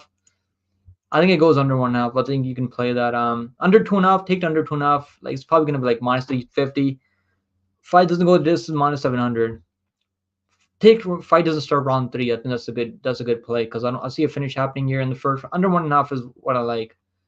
But you can probably take fight doesn't start round 3 when the props drop on DraftKings later on. They drop like Friday. They normally drop the props so like that on Friday on DraftKings. Sometimes Thursday, late Thursday evening. Yeah, I like the under 1.5. I think it goes under 1.5 here.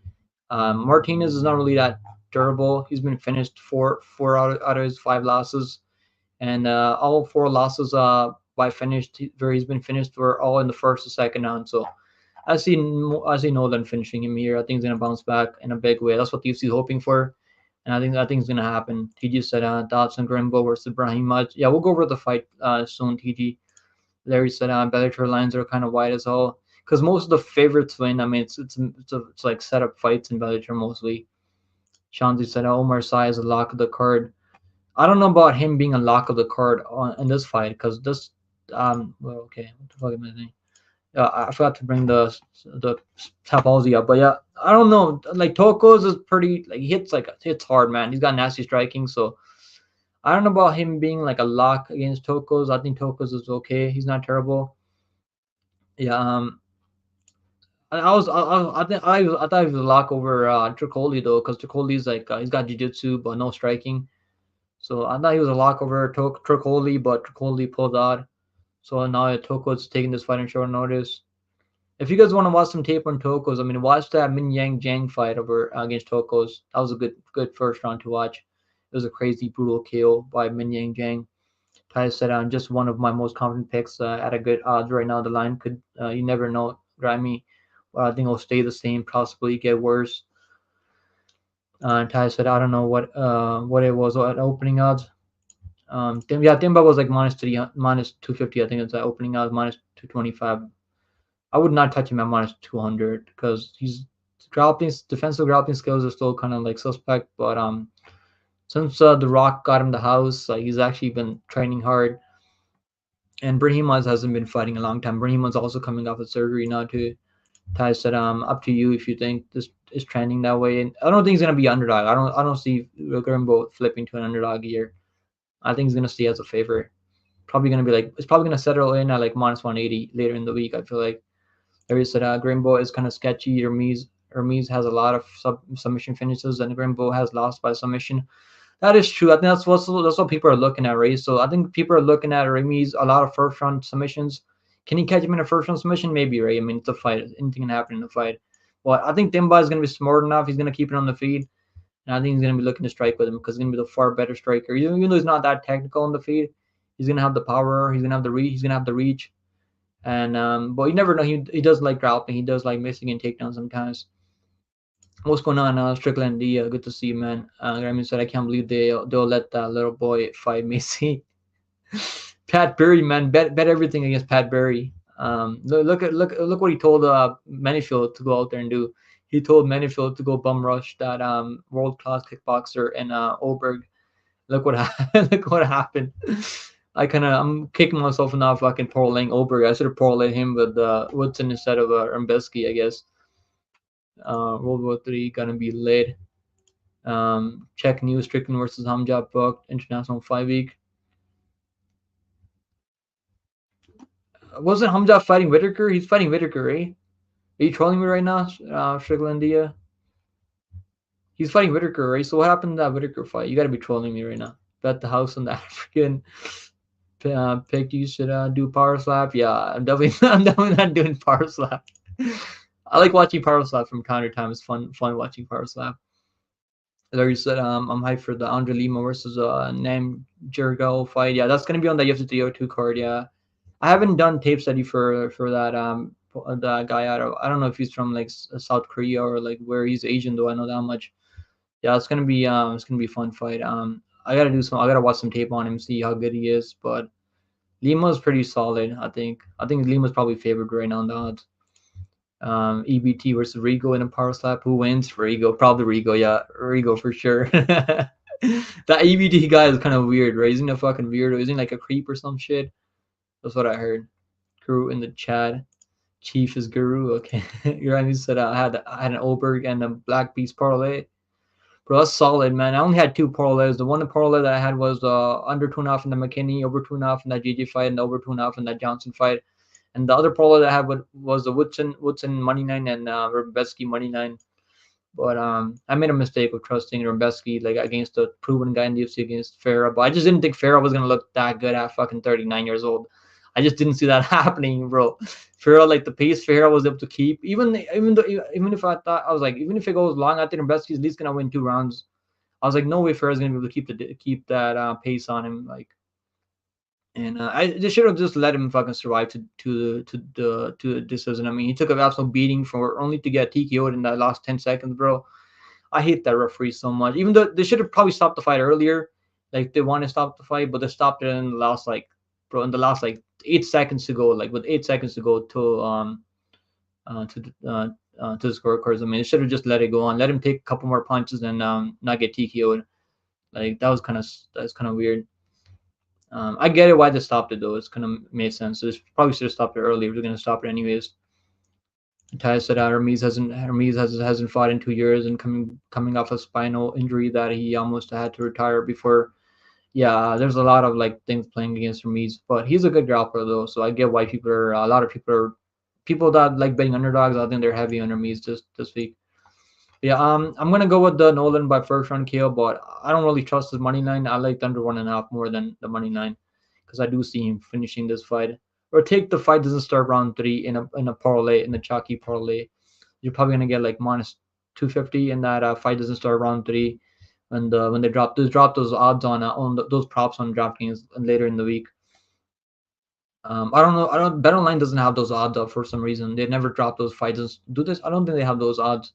They normally have. So Nolan by TKO is like minus 215. I like the under 1.5. I think under 1.5 is solid more than the Tom Nolan by TKO. Next fight on the card is gonna be Angela Hill taking on Luana Pinheiro, man. So I had a play on Luana Pinheiro plus 3.5. All she needed to do was win one round against what was it? Ramenda Hibas, yeah. So that was on his way to cashing, right? So she won the first round. She was like beating beating the shit out of Amanda Hibas in that first round, and her cardio just fell off a cliff. And Amanda Hibas took over the fight in the second half of that fight, and landed that VO kick. I mean, bro, that VO kick, I almost felt like I took that VO kick right to the shin. I took that VO kick to my face. I mean, because I had a half a unit. I think 0.75 units on that plus 3.5. I don't really be betting plus 3.5 anymore because you never know. But that was a solid. I actually got at plus money too, plus 130. But that VO kick, I mean, destroyed my play there on Luana Pinheiro. And then that fight, and then Water Gomez fight. I mean, she lost the fight. I think she lost the fight. I don't know how they gave it to Luana Pinheiro. She is only 30 years old. Also, she trains with Mateus Nicolau. So I get why her cardio and like fight IQ is very questionable. She's dating Mateus Nicolau. I think they're both dating. They're dating each other. I mean, I'm saying they're both dating each other together right now. So has wins over Sam Hughes. I mean, wins over Randa Marco. Like illegal kick. I mean, I think she might win the first round, but I think Angela Hill is gonna take over the second. Even though Angela Hill is like fucking 39 years old, and I picked Denise Gomes to beat her, I think Denise Gomes is gonna be too powerful for her. I don't think Pinheiro is as dangerous as Denise Gomes. I think Denise Gomes is way more dangerous than Pinheiro. Denise Gomes has better cardio than Pinheiro. Pinheiro does have jiu-jitsu though, like I'll say that much, but I don't really see her getting a submission off Angela Hill. Angela Hill is really tough, really. She's only been stopped like one time, and she should have been stopped in that Dern fight. And Dern had a fully locked in armbar in that first round, and couldn't get it because the timer ran out in the first round. But yeah, she made Dern look like a crazy good striker. I mean, that's why I was fading Denzel Hill after that Dern fight. I was like, bro, if Dern's knocking you down, I mean, I think Denise is gonna knock her out. That's what I was thinking there. So like then I went over like watching Dern beat her ass for like 5 rounds made me want to bet Dern against what was it against Andras. Yeah, so like you never know what Angela Hill like. Sometimes she look really good out there. She's got wins for Dakota, Lupita Godinez. I mean, Lupita Godinez just wasn't wrestling in that fight at all. Wasn't shooting takedowns for some reason. Wins over Ashley Yoder. I mean, is what it is. Wins over Lomaluk Bume, who's a world class Muay Thai striker, and can grapple also. Like wins over Colonel Losi. I mean, so even that Amanda Hibas fight, I think she won that Amanda Hibas fight. That Amanda Hibas, not Amanda Hibas. I mean Amanda Lemos fight. When was Amanda Lemos fight? Amanda Lemos. I think she won that Amanda Lemos fight. I think that was a robbery because I think Amanda Lemos like knocked her down in that first round. Then Angela Hill won the second, third round. I think she's gonna take over the fight. She might not even have to survive the first round because he really didn't have to survive anything in that first round against Denise Gomes. I mean, who I think is way more powerful than Pinheiro. Pinheiro is only 30 years old, so is he gonna make some improvements? Is he gonna fix her cardio problems here? Maybe. but I still see her getting outstruck in this fight. Now, the 39-year-old age factor scares me a bit about Angela Hill, and she should be the underdog here. I was expecting her to be the underdog here because she's almost 40 years old. So, like, I know people like fading. A lot of people picking 62% picking Pinero. I get it. She's 30 years old. Still time to make some improvements, maybe, but just what I saw in that Amanda Hebus fight, she just can't keep up pace. And if you can't keep up a pace against a girl like Angela Hill, who's going to be in your face all the time, and Angela Hill is going to be fighting at a crazy pace. He's going to be throwing a ton of output out there, landing crazy volume. How much volume does Angela Hill land? Let's take a look. So Angela Hill is like a very active striker on the feed. She throws almost 5.44 significant strikes landed per minute. And striking accuracy is 50%. She's absorbing a lot of strikes out there, but she's been fighting the way better competition than Pinero.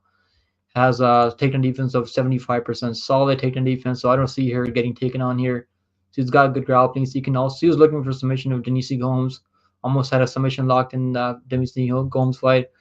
I like Angel Hill, man. I like Angel Hill. I haven't bet her yet because the 40-year-old, 39 years old. Eventually, that age is gonna catch up.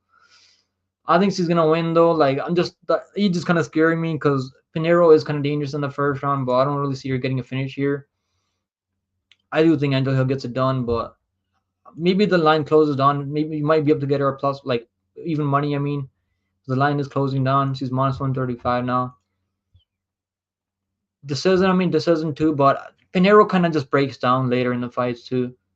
Well, the way Amanda Hebus knocked her, I don't really see like Angel Hill knocking her out like that. Angel Hill doesn't really have any power, and she's not going to be landing a spinning wheel kick on Pinero like Amanda Hebus did. Pinero is tough though; she's tough, but a wheel kick, I mean, you're not going to survive a wheel kick like that. Like she did, like she couldn't in that Hebus fight. But Hebus was breaking her down with the pressure and cardio and durability. I think Angel is just as tough, if not more tougher than. I think she's actually more tougher than a girl like Amanda Hebus. She's never been knocked out. How many fights has had? 24 fights in the UFC. Never been knocked out. I mean, only been subbed twice, and that was like way back in the day.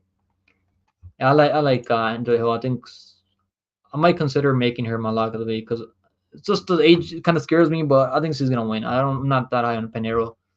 I don't think Pinero is all that good. Chad King, what's going on? Chad King, he said Fury will dog walk him. Yeah, Usyk is pretty underrated though. Just the size. I mean, Fury is gonna be way bigger than Usyk though, so that might play a factor. And Usyk doesn't hit as hard as Ngannou, so Fury was able to take the shots pretty well. He got knocked down, but Fury, I mean, I don't know what kind of mindset he's gonna come in, but it's gonna be a good fight. I mean, said I'm on my desk right now, should be doing my shit paperwork. Fuck it, I'll chat about MMA instead. That's like you're a real MMA fan, Grammy. What's going on, UFC Casual? Let's go, UFC Casual said hopefully Chad. Whitaker cancel Strickland replacement. Bro, is that for real? Someone tell me in the chat if that's for real. This guy, are you trolling me right now? I haven't seen anything about that yet. I think Angela Hill decision. I mean, moneyline's better. I think moneyline's better than decision because you're getting here moneyline like minus 135. I think it's actually closing down. There's some money coming in Pineros because people are betting her because he's younger. She's like 10 years younger almost. Fight goes a distance. Angela Hill will be a decision. I think Angela Hill will be a decision. Now, could Pinero land the more powerful shots? I mean, get the decision by the judges. Maybe. Fight goes to split plus 250. Damn, they're expecting this fight to be really, really close. My pick is gonna be Angela Hill via decision plus 100. I think it goes to distance though. They're both really tough, and I don't see Angela Hill stopping Pinero. Pinero's really tough too. She got knocked out by Amanda Hebus with the wheel kick, but I mean that's gonna happen when you land a clean wheel kick on someone. Checking news. I'm doing a breakdown right now, bro. I'm not gonna be checking news right now. I'll check the news later. Pretty sure said I was gonna say Hill's downside stats wise is she gets hit a lot often and she has no submission game. She's got decent submissions like defense. It's not really gonna. I don't really see her getting subbed in this fight. Ariel confirmed it. Okay. You saw that gone. Honestly, I'm not even factoring at age anymore. Not after last week. Yeah, Ariel has a source. I mean, I don't really trust Ariel that much. I'll be honest with you. I don't really be trusting Ariel. Like, I'm an Ariel Hawani hater. You worship Ariel. Okay, that makes sense. Ariel's gonna own the UFC. Yeah, he might fucking own the Apex one. You know why my son might fucking put him in the Apex forever. Might lock him in the Apex. You have a poster of Ariel on your wall. Okay, good to see that, man. Ariel's a clown. Ariel's a clown. Yeah. I mean, he's from Canada, so I should be cool with Ariel, but I don't really like Ariel Hawani. He's a weird dude, man. He was a guy who said Fury will work Usyk's body and win a decision. He might be able to tire him out with make him carry that weight in the clinch and stuff. Ty said a hard fight to call, but Usyk, Fury was Usyk. I'll go live, talk about it. Yeah, guys, make sure you guys go sub to Ty Tab Bets, man. He does live streams for like breaking down boxing and stuff. There he said to pick him up Cap Strickland versus Hamjad is fake news. Okay, I was like, okay, it's gotta be fake news. This guy's gotta be trolling. Ernie, what's going on, Ernie B? Good to see you, Ernie B. Said President Strickland D has a picture of Rigo on his. Okay. Okay, let's guys chill out. All right, so my pick is gonna be Angel Hill by decision plus 100. Moneyline is not terrible. You might be able to lie better at more plus money. I think you're gonna get better plus money on Angel Hill because I could see Pinheiro having success early and landing some good shots in Angel Hill and then getting tired later and Hill taking over the fight. I think live betting is the better way to go in this one. Next fight on the card is gonna be Adrian Yanez taking on Mauricio Salvador. Bro, I'm gonna stay away from betting this one because I don't like betting on guys that are coming back after 2 back-to-back, 3 back-to-back knockout losses. And this should be free money for Yanez, right? Like he's a way better boxer, natural bantamweight, proven at bantamweight. This is Salvador's debut at bantamweight. He's been losing to guys at 125 because it's not just really low volume. Hasn't really been doing much out there. He's been showboarding a lot out there. He was showboarding in that Cesar Vergara fight, not really pressing the action. I actually bet Cesar Vergara in that one. I think it was like, what was the line on that one? It was like close. Yeah, it was like close. So I think he could have won that match if he just threw more volume in that matchup. Because Vergara was barely doing, he wasn't doing crazy. He wasn't throwing a lot of output out there either. It was like a really close fight. And then lost to Victor Altamirano. So, I mean, he missed weight for that Vergara fight, so they made him move up to, I guess they're like, we'll pay you more money if you fight a guy like Yanez. I mean, he's been finished by guys by Jofa Filu is a decent grappler. I mean, he's got really good grappling. He'll take you down, ground and pound you, and cost. I mean, so he's been finished before. Yanez should be able to get the knockout. Right? I'm just gonna stay away from betting on this one because I don't really trust Yanez. Now I am 1-1 in Yanez's last 2 fights. I picked Rafon as underdog, and yeah, Rafon was like a plus 200 underdog in that fight, plus 180 I think or something like that. It was like kind of crazy because Rafon is actually a proven guy in the rankings, and Jonathan Martinez absolutely like fucking kicked his legs off like completely like, and Yanni just couldn't really close the distance on Martinez. Now Salvador does kick. He'll like he's not that kick heavy though. He'll like kick to the body, throw some leg kicks. So it's not really like powerful though. He's not really gonna stick to a game plan. He's so low volume too. Like let's see how much output he throws out there. Doesn't throw a lot of output out there. He's landing 5.54, but he's actually got a negative striking differential. I don't really see any grappling happening here. Yanez has got solid takedown defense. The only time I've seen him get taken down was Mal John's fight outside UFC, I think. I don't think it's going to be a striking matchup. And can Salvador keep him at the end of those kicks? I don't really see that happening. I think Yanez will close the distance and clip him with a shot. He's natural bantamweight here. This is a good right spot for Yanez. I think that's what the UFC is hoping for, and I think that's they're gonna get their wish. I think Yanez is gonna get the knockout eventually. I'm just gonna stay away because I don't like betting. Like if he was like minus 150, I would like okay, that's a great line in Yanez. That's good value after coming back after 2 back-to-back knockout losses. I mean, you can probably trust him at minus 150. Minus what's the line? Minus 400. I think it's like something crazy. Minus 450 for Yanez. Yeah, minus 325. Okay, so it's not that crazy, but it's still kind of crazy. 3-1, over 3-1 for Giannis. Giannis by KO. I mean, I think that's the likelihood that's gonna happen eventually. But Salvador is pretty tough. I'm gonna pick Giannis by KO, but I don't really feel too good about it. He might fight at a more controlled pace. Even in that Randy Costa fight, he was getting picked apart against Randy Costa in that first round. Randy Costa has like no cardio past the first 5 minutes, though, and he was able to knock him out in the third round. David Grand fight, that was a robbery. David Grand won the fight clearly. I don't know how they scored that for Giannis, but he kept it very competitive though. So I'm gonna pick Giannis by KO, but I don't really like him as a pro lift piece. I mean, he might go out there make it look easy, but coming back after two back-to-back KO losses, I mean, you don't know where confidence is gonna be at. But they're giving him like an easy matchup here. I mean, they're giving him someone like Salvador, who's very low output, doesn't throw enough volume, and doesn't really have crazy power. I mean, knocked out Shannon Ross. I mean, how many people have you seen knock out Shannon Ross? There's like so many people out there known like have wins over Shannon Ross by TKO. Yeah, it's got a couple of knockout wins also at UFC, but over absolutely nobody's. Giannis is actually 5-2 in UFC, so it's actually more proven at bantamweight. Also, natural bantamweight, fought in LFA, fought guys like Miles Jones back in the day, so he's actually pretty good. I'm gonna pick Giannis by TKO. Minus 140 is the prop that I like, but maybe I'll bet it, but I don't really know. I might stay away because it's kind of scary because he might not get the knockout. His boxing gonna be way better, so he should be able to get the knockout. He should be able to get the knockout. Like he should be able to get the knockout, but just that Martinez fight, he didn't have any success in that fight.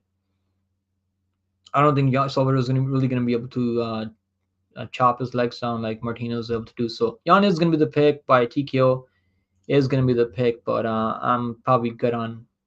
I don't really feel good about parlaying him. Maybe if you guys feel more confident parlaying him, maybe do it, but I'd probably maybe you can probably get a better number live because I think Salvador will have some success early. The line is kind of chalky as hell, man. Minus 325 is kind of crazy. He's coming back after two KO losses in a row. Larry said, and I wasn't expecting Rob Font to knock him out either. He hit him with a right hook. I actually picked Rob Font as a dog there, and I was not. I actually picked him by decision. I was like, no way he's gonna just knock him. Giannis, right? That was like a firefight in the first like couple minutes, and he got clipped with the right hook. Yeah, I'm gonna pick Giannis by TKO. I think he's gonna get the knockout. He got way cleaner boxing here. Okay, guys, Strickland D, you gotta chill in the chat, man. Rigo canceled himself. Bob, what's going on, Bob? Good to see you, Bob. He said, what were we talking about here, picking? We're talking about Giannis trying to get back on track right now. Strickland D said, read comments. No, I'm good, man. If you're just gonna troll in the chat, I'm just gonna fucking skip you in the comments. All right, guys. Next fight on the card is gonna be so my pick is gonna be Giannis, obviously by KO, but it's a pretty square pick. Maybe Giannis by like a second, third on KO because he does take his time. I think what's the second on KO for Giannis? Giannis by second on KO plus 400. Giannis by third on TKO plus 700. I think second on. I'm gonna pick second on KO TKO. I think Salvador will put up a decent fight in the first round. Eventually he's gonna get clipped. I feel like probably in the later second on. So second on TKO is gonna be the pick here. Next fight on the card is gonna be Ramiz Brahimaj taking on Themba Grimbo. I'm gonna pick Themba Grimbo. I'm pretty confident Themba Grimbo, man. A lot of people are not really with me. They're betting the underdog Brahimaj there. And I went back and rewatched some fights of Brahimaj. I mean, so he's a good grappler. All wins by submissions. He's really dangerous in the first round. He's got like 9 submission wins in the first round, but over who? I mean, Michael Gilmore, who's 6-5, lost by submission many times. He's got like 4 submission wins. I know Themba Grimbo has 2 submission losses too. I mean, so and I mean he got his fucking ear ripped off in that Max Griffin fight. Griffin was piecing him up, and even Gordon McGee knocked him down in the third round. So if you're getting knocked down by Gordon McGee in 21 was this like 2022, I think 2022, yeah. So if you're getting knocked down by Gordon McGee, who's a grappler, not really known for knocking people down, not really the best look there. And he hasn't fought in 2 years. Subbed this guy, like, bro, who is this guy? I haven't never seen him in the UFC. I don't remember seeing this guy in the UFC. and fought another fit. Like does have submission skills also.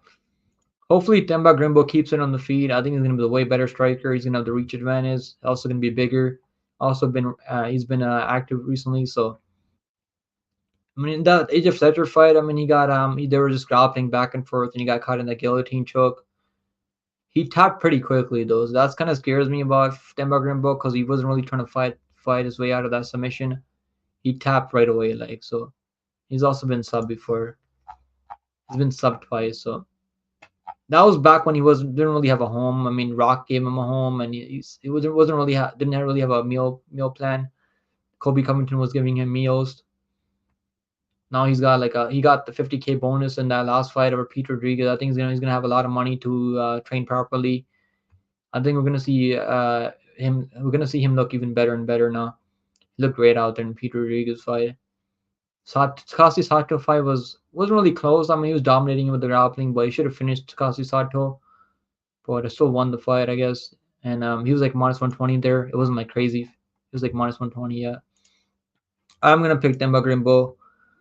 I was picking submission, but I'm gonna say like maybe it's second, third round TKO or decision. It could go the distance too because Brahimaz is really tough. He's only been finished by Max Griffin Ray. He's only been finished one time in the third round. It was a doctor's stoppage too. Pretty tough dude. I'm gonna pick decision Demba Grimbo via decision, but I like the money line a lot. I like the money line Demba Grimbo. I think he's gonna win for sure, man. He just needs to survive the first round. You might be able to live bet him even because if he gets taken on early, survive the first round. Because Ramiz hasn't fought in a long time, so you never know how his cardio is gonna hold up past the first round. All his wins are in the first round, so I think Demba Grimbo is gonna be tough enough. He's not gonna get taken down easy, and I see Demba Grimbo. Maybe I don't know about knockout. I mean, I know he knocked up Peter Rodriguez, who's not even like a natural welterweight. He's like a natural 155er and really like undersized for the weight class. But I mean, Demba Grimbo's got some hands on him, so maybe you can knock him out. But I'm gonna say decision. I'm gonna say decision for Demba Grimbo. I think decision is more likely. What's going on, Latrell Spencer? Let's go, Latrell Spencer. Yo, what? What are you guys talking about? Sri India said is the Bob is AJ live tonight. I think AJ will go live later tonight. He goes live almost every single day too. Musical spreading lies, bro. Let's go next. Are you watching the basketball game right now, Bob? I haven't been watching basketball for at least a couple of weeks now. Like I was betting on basketball, like NBA, then I stopped betting NBA because I had 2 rough days. I was like, I don't really watch NBA like all the time, so it's tough betting on a game when you're not really watching it like crazy. All right, my pick's gonna be Demba Grimbo. We had decision. Demba Grimbo. What's the money line? Demba Grimbo. It's like the money line's actually tightening right now. Minus 135 for Demba Grimbo. I think it's one of the better plays this week on Demba Grimbo.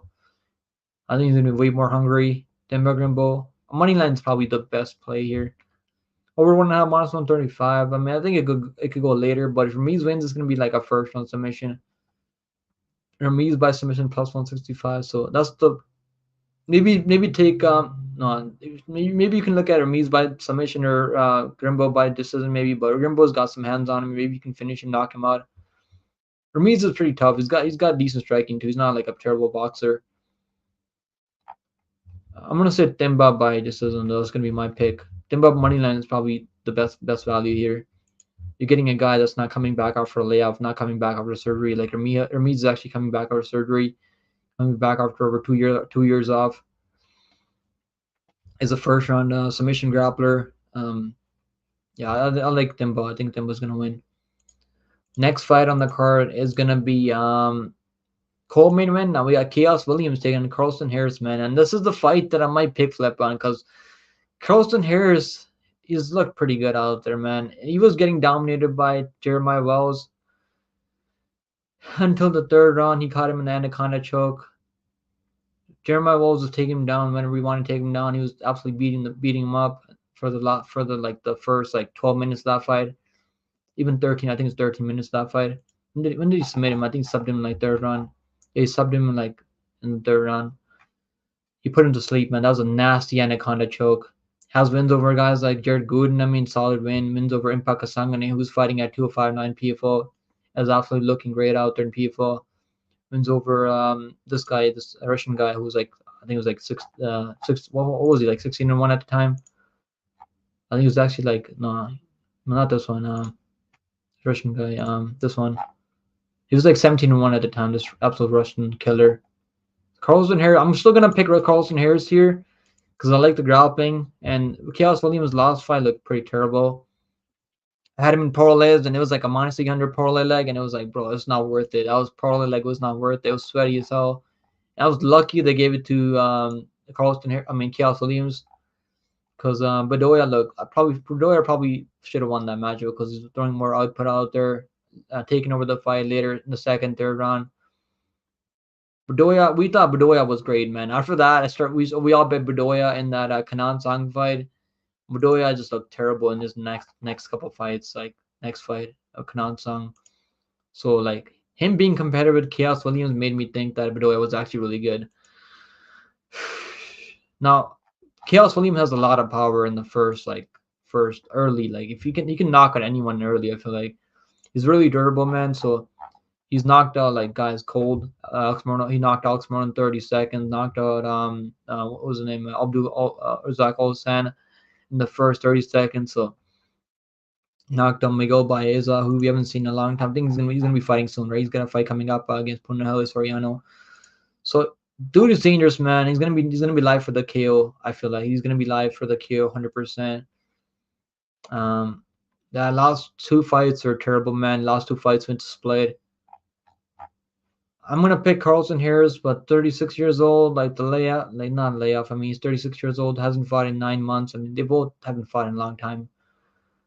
But I mean, his only loss was Shavkat Rakhmonov, right? Like Shavkat Rakhmonov loss is honestly not looking bad anymore. Shavkat's a future champion. I feel like I'm gonna still pick Carlson Harris by like submission, late submission, maybe. Can he be the first one to submit Chaos Williams? Maybe. I don't have a lot of confidence on it because Chaos Williams hits like a truck, man. This guy hits hard, man. So maybe you can knock him out.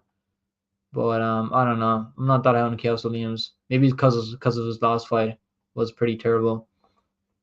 Latrell said props are for a little better. Props are a little better. Are you guys talking about NBA right now? Let's go, Bob. Appreciate you, Bob. Let's go.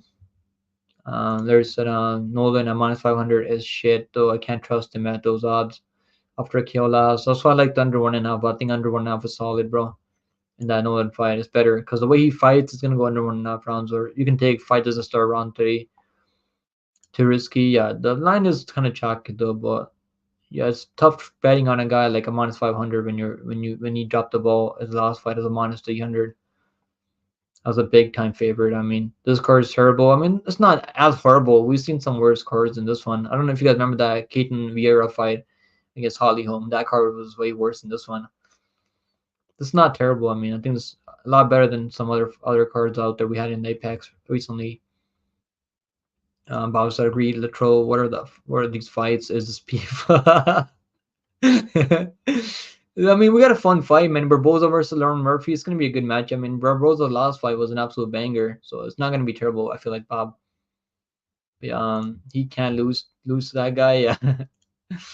Ty said if Nolan is as good as you think, he can finish the decision. This guy. Bob said, "Can we talk about snow bunnies and course?"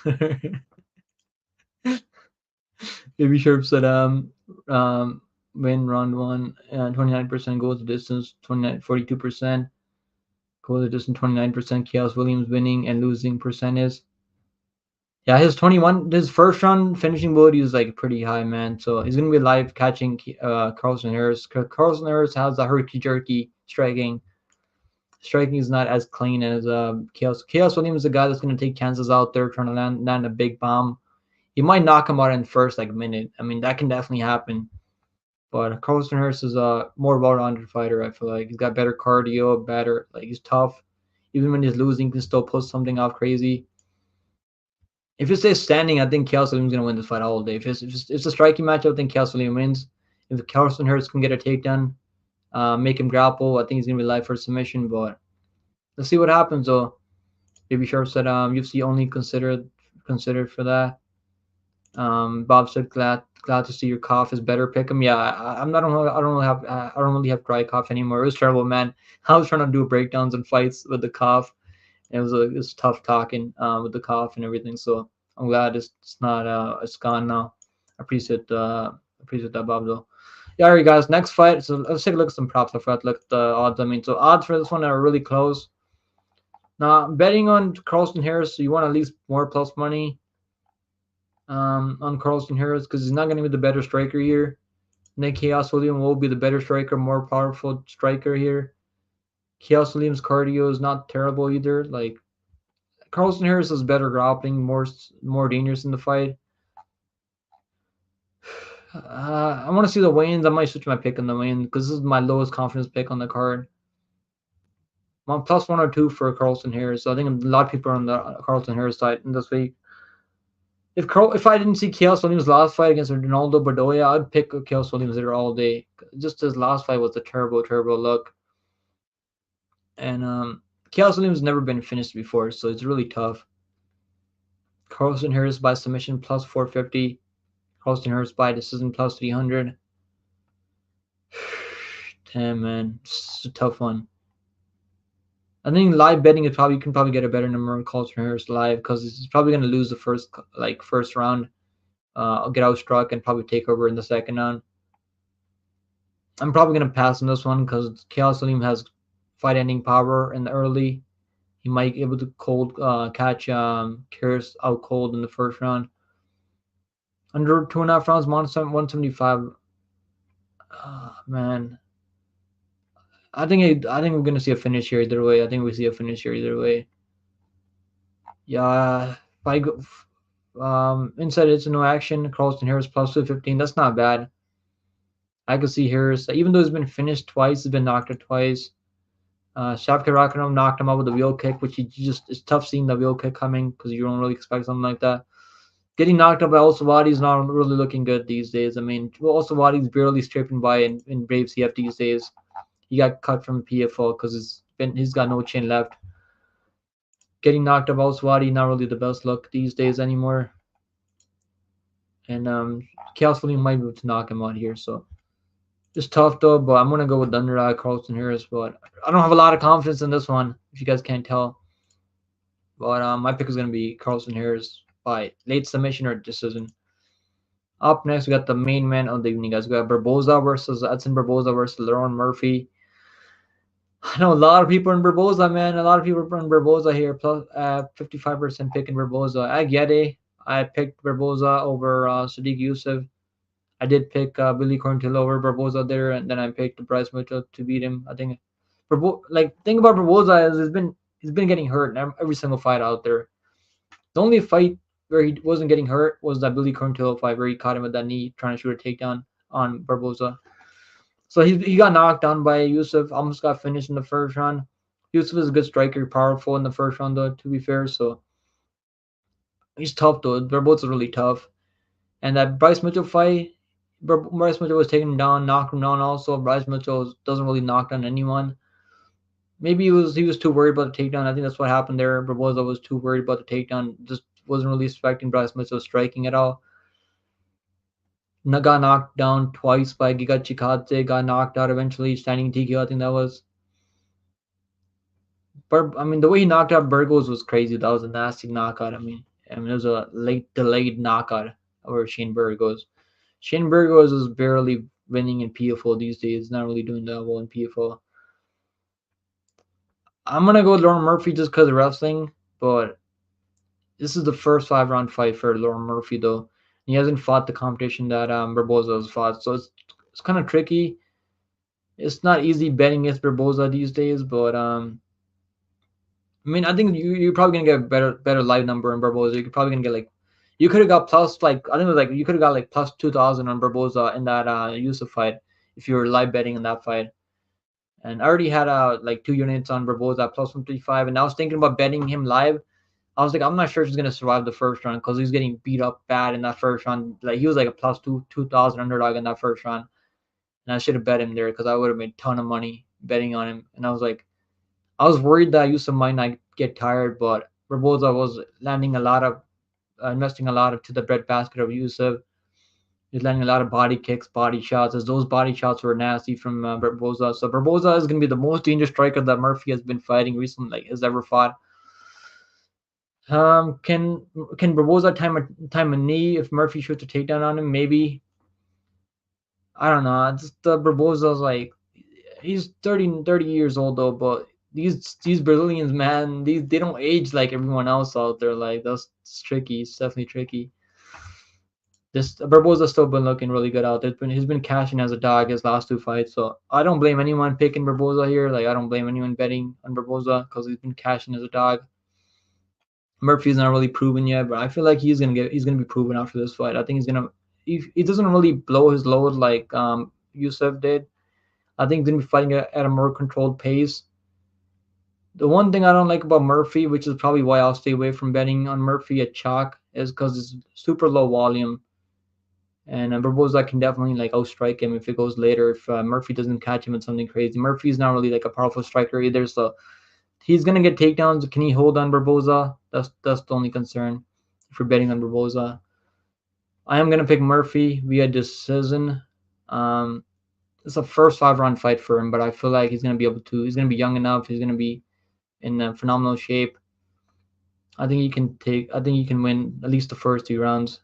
Barboza might be. It might be a close fight. I think it could go. I think it goes over 3.5 rounds. I think it goes over 3.5 rounds. What's the thing over 3.5 rounds here?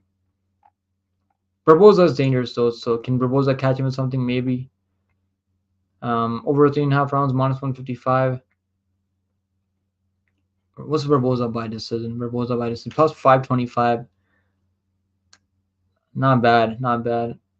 I don't think he's knocking Murphy out. Murphy is really tough, pretty durable, but we've never seen him in a 5 round matchup before.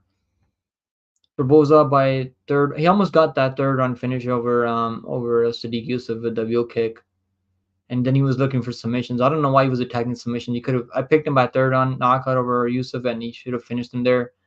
But he's looking for submissions instead of ground and pounding Yusuf. Murphy, I think Murph was. If you want to bet Barboza, maybe the plus 3.5 Barboza. What's plus 3.5 Barboza? -155. It's not terrible because even if it's a close fight, he just needs to win 2 rounds out of 5 rounds. I think he's gonna. I don't think he's gonna lose like a crazy dominant decision if he loses this fight. I'm gonna pick Murphy though. I like Murphy here. I think he's young. He's hungry. He's improving still, but Barboza's. It's gonna be a tough cast for. It's not gonna be easy. Welcome setup. Pick'em has a good ratio at lock of the week. He picks close line fights too.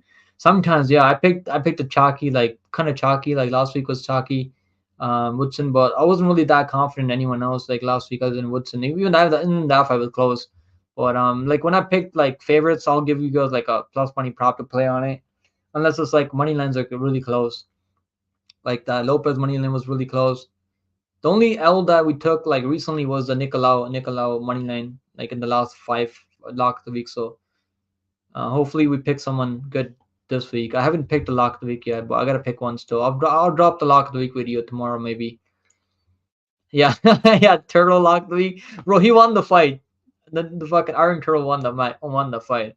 You can't tell me that fucking when he's won that fight, but just grappling, he didn't do fuck all in that fight, bro. He didn't do shit.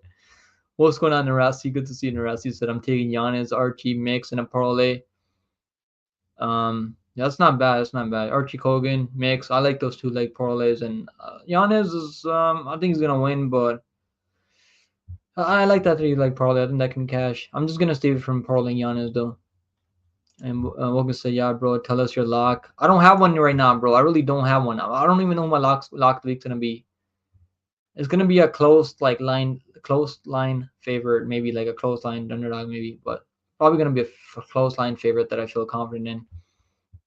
Yeah, Turtle won the fight, right? Turtle, like, bro, Muniz wasn't doing anything other than taking him down over and over, holding him down. They did take him down 11 times to be fair, like, so I'm not saying it's a robbery, like I didn't call that a robbery, but bro, Muniz wasn't doing anything. Like I can't wait to see Muniz get knocked out. He's fighting a dangerous guy, right? Muniz is fighting someone dangerous now. I can't wait to see him get knocked out cold. Ty said only parlay worth anything is Grimbo money line, but with some overs, and other than that, you're better off chasing dogs if you must. Heavy favorite card with some toss ups, yeah. Is it Tom Nolan lock? No, no, no, no, not Tom Nolan. It's definitely not gonna be Tom Nolan. Definitely not gonna be Tom Nolan. It's not gonna be any big heavy favorite. Like, I'll tell you guys that right now. I'm gonna pick someone that I feel confident in. Maybe I'll give you guys like a plus money prop to play on, like we did last week. Woodson, this isn't plus 105, and then we had we had before that Ruffy. Yeah, Ruffy by TKO was like minus 110. So I'll give you guys a playable like lock of the week. But I gotta pick a lock of the. I gotta do more tip study when I'm picking a lock of the week. Bob said that this chat is sauces fest, and the card is a chalk fest. Bro, like, what are you gonna do, right? Like, a lot of these fights are, like, I think they're giving them a favorable matchups here. Let's do a parlay that I like somewhat like. I like Patchy Mix. I think he's gonna win. Let's do a UFC parlay now. Bro, I liked Sai a lot in that Tricoli fight, but that fight is canceled now. Bro, over 2.5, bro. I think the over 2.5 in that Dakota fight is pretty solid. Under 1.5 in this one. You can't do it right now. They don't have the overs and unders right now. But I like what's his name? Grimbo. Just two like Patchy Mix, Grimbo, and bro, I'm scared to parlay Nolan. I think he's gonna win for sure though, but minus 500, it's not worth it. I mean, bro, Giannis is actually minus 362. Holy shit. Omar Syed, I wonder where he's gonna open up as like how big of a favorite he's gonna open up as his his new fight now that he's fighting the guy he's fighting Tokos now. I think you can take the over 2.5 in that Peter Rodriguez fight. Peter Rodriguez plus 228. Bro, that's gonna be a close fight though. Giannis, I mean, you can do this one 3-leg parlay Giannis. I think he's gonna win for sure, but it's not easy parlaying a guy coming back after 2 back-to-back knockout losses. Bro, this 2-leg, I like this 2-leg a lot. Drimbo and Patchy Mix from Bellator this Friday. Maybe do another leg. Maybe Abu Smagomedov plus 198. I like 3-leg. I think that's solid. 3-legs parlay is solid there. That's the breakdown. I'll give you guys my picks for Bellator right now. Bellator this week. Got Bellator this week. I already did a breakdown for Bellator. So the fighters that I like, I'm picking Alzio by decision. I think he's gonna be the better striker on the feet here. But Bruno Fontes, I mean, this guy's got good grappling. He's gonna be shooting takedowns nonstop. This is a 50-50 fight though. Aspen Ladd, I mean, I know a lot of people are parlaying Aspen Ladd. I could have got her at minus 108 earlier. I just didn't bet it because if she didn't lose to Alina Kolesnik, that was a terrible luck where she was like minus 350 and she just didn't do enough out there. Her other losses are respectable. Killa Harrison, I mean, Raquel Pennington, the current champion. I think Aspen Ladd should win. I'm picking Aspen Ladd via decision, and I'm picking Alia by TKO grounded pound or submission. Picking Mansour Bernori by submission. Slim, I think you can parlay this guy Slim. I think he's gonna win. Let's parlay him too. Slim in a Bellator plus 220, 266. Let's do one more. Duambe plus 339. I mean, 5-leg parlay for like plus 300 is not really that good. And I'm picking Archie Kogan by decision. Bellarino, we're supposed to see this guy fight in the UFC. He just didn't get a contract, even though he had a crazy like will kick KO on Contender Series. The only reason he didn't get a contract was the first 2 rounds were absolutely boring, and he wasn't pulling the trigger early. Dana White just didn't see the urgency from Bellarino. But I think we're gonna see him in the UFC soon, because the only guy to finish Kawhi high was Bellarino. Even Chase Hooper couldn't finish this guy, and Chase Hooper fought him in a Contender Series before Bellarino did. So I think Bellarino's gonna win. The line's getting kind of wide now, and then I think Van Steen is gonna win. I think he's gonna be a way better striker and grappler in this fight. Duambe is gonna win for sure and take under 1.5 in that one. And Patchy Mix is a parlay piece is great. I feel like Patchy Mix is probably one of the better. He's the best parlay piece on this card. in my opinion. So that's the Bellator picks, and I'll probably be live for Bellator. It's gonna be streaming on 12 p.m. Eastern time this Friday. So that's we got some MMA action coming up this week. Ty said pick I'm gonna go Grimbo or Hill probably. Yeah, one of those two. Let's see who I go with though. Well, we said I think Mix loses. Nah, Mix not losing to that Dagestani guy, bro. I'm telling you. Bro, he put this guy to sleep, man. Come on, like I know this guy Russian guy he looks pretty like you see his record and paper, you think, oh, this guy's a killer, man. Yeah, I don't know. I don't think he's that good. Has a win over Sabatello, I mean, like lost her stats. I mean, bro, Patchy Mix is gonna fucking run through him. I think Patchy Mix is gonna make this shit look easy, man. I bet Patchy Mix as a dog against stats. I bet him as a favor over Pettis. And then I bet him over Magomed in that first fight as a dog. So people are sleeping on Patchy Mix. They've been sleeping on this guy for a long time. I don't know why. His only loss was Juan Archuleta in 2020. That's his only loss in his career. And he's out there finishing these guys, man. This guy lost 3 fights by finish too. Put Magomedov to sleep. And finished Sergio Pettis is pretty durable. Sergio Pettis is pretty durable. Was coming off that win over Patricio Pitbull before that fight. So yeah, I think Patchy Mix is gonna make this look easy, man. Patchy Mix is a weight bully too. He's like 5'11", fighting at 135. Like I said, I got Mix on a parlay with Nolan, and I think that's solid, man. You can take the under 1.5 for Nolan. I'm pretty confident under 1.5. Bob said I like Patchy Mix just by his name alone. Rossi said I like the overs for all women's MMA fights. Yeah, I like those two. Same Bob Latrell said I never watch him fight Bilal emoji. Yo, Bilal's I mean he's finally getting a title shot, right? You guys seen that? Bilal's fighting. Who's he fighting now? He's fighting Edwards for the belt now. Bilal might be able to get it done. I might bet on Bilal as a dog. I mean, I don't know. I can't believe I'm saying that because in the first fight he was getting absolutely pieced up, dominated in that first fight. But Bilal is a big underdog. I think he's gonna be like plus 200 underdog, maybe plus 150 underdog. I think Bilal as a dog is probably not a bad bet because I think he's gonna fight with a good game plan. I think I might pick Bilal Muhammad to beat Leon Edwards. As crazy as that sounds, Bob said literal the name alone should carry the fight.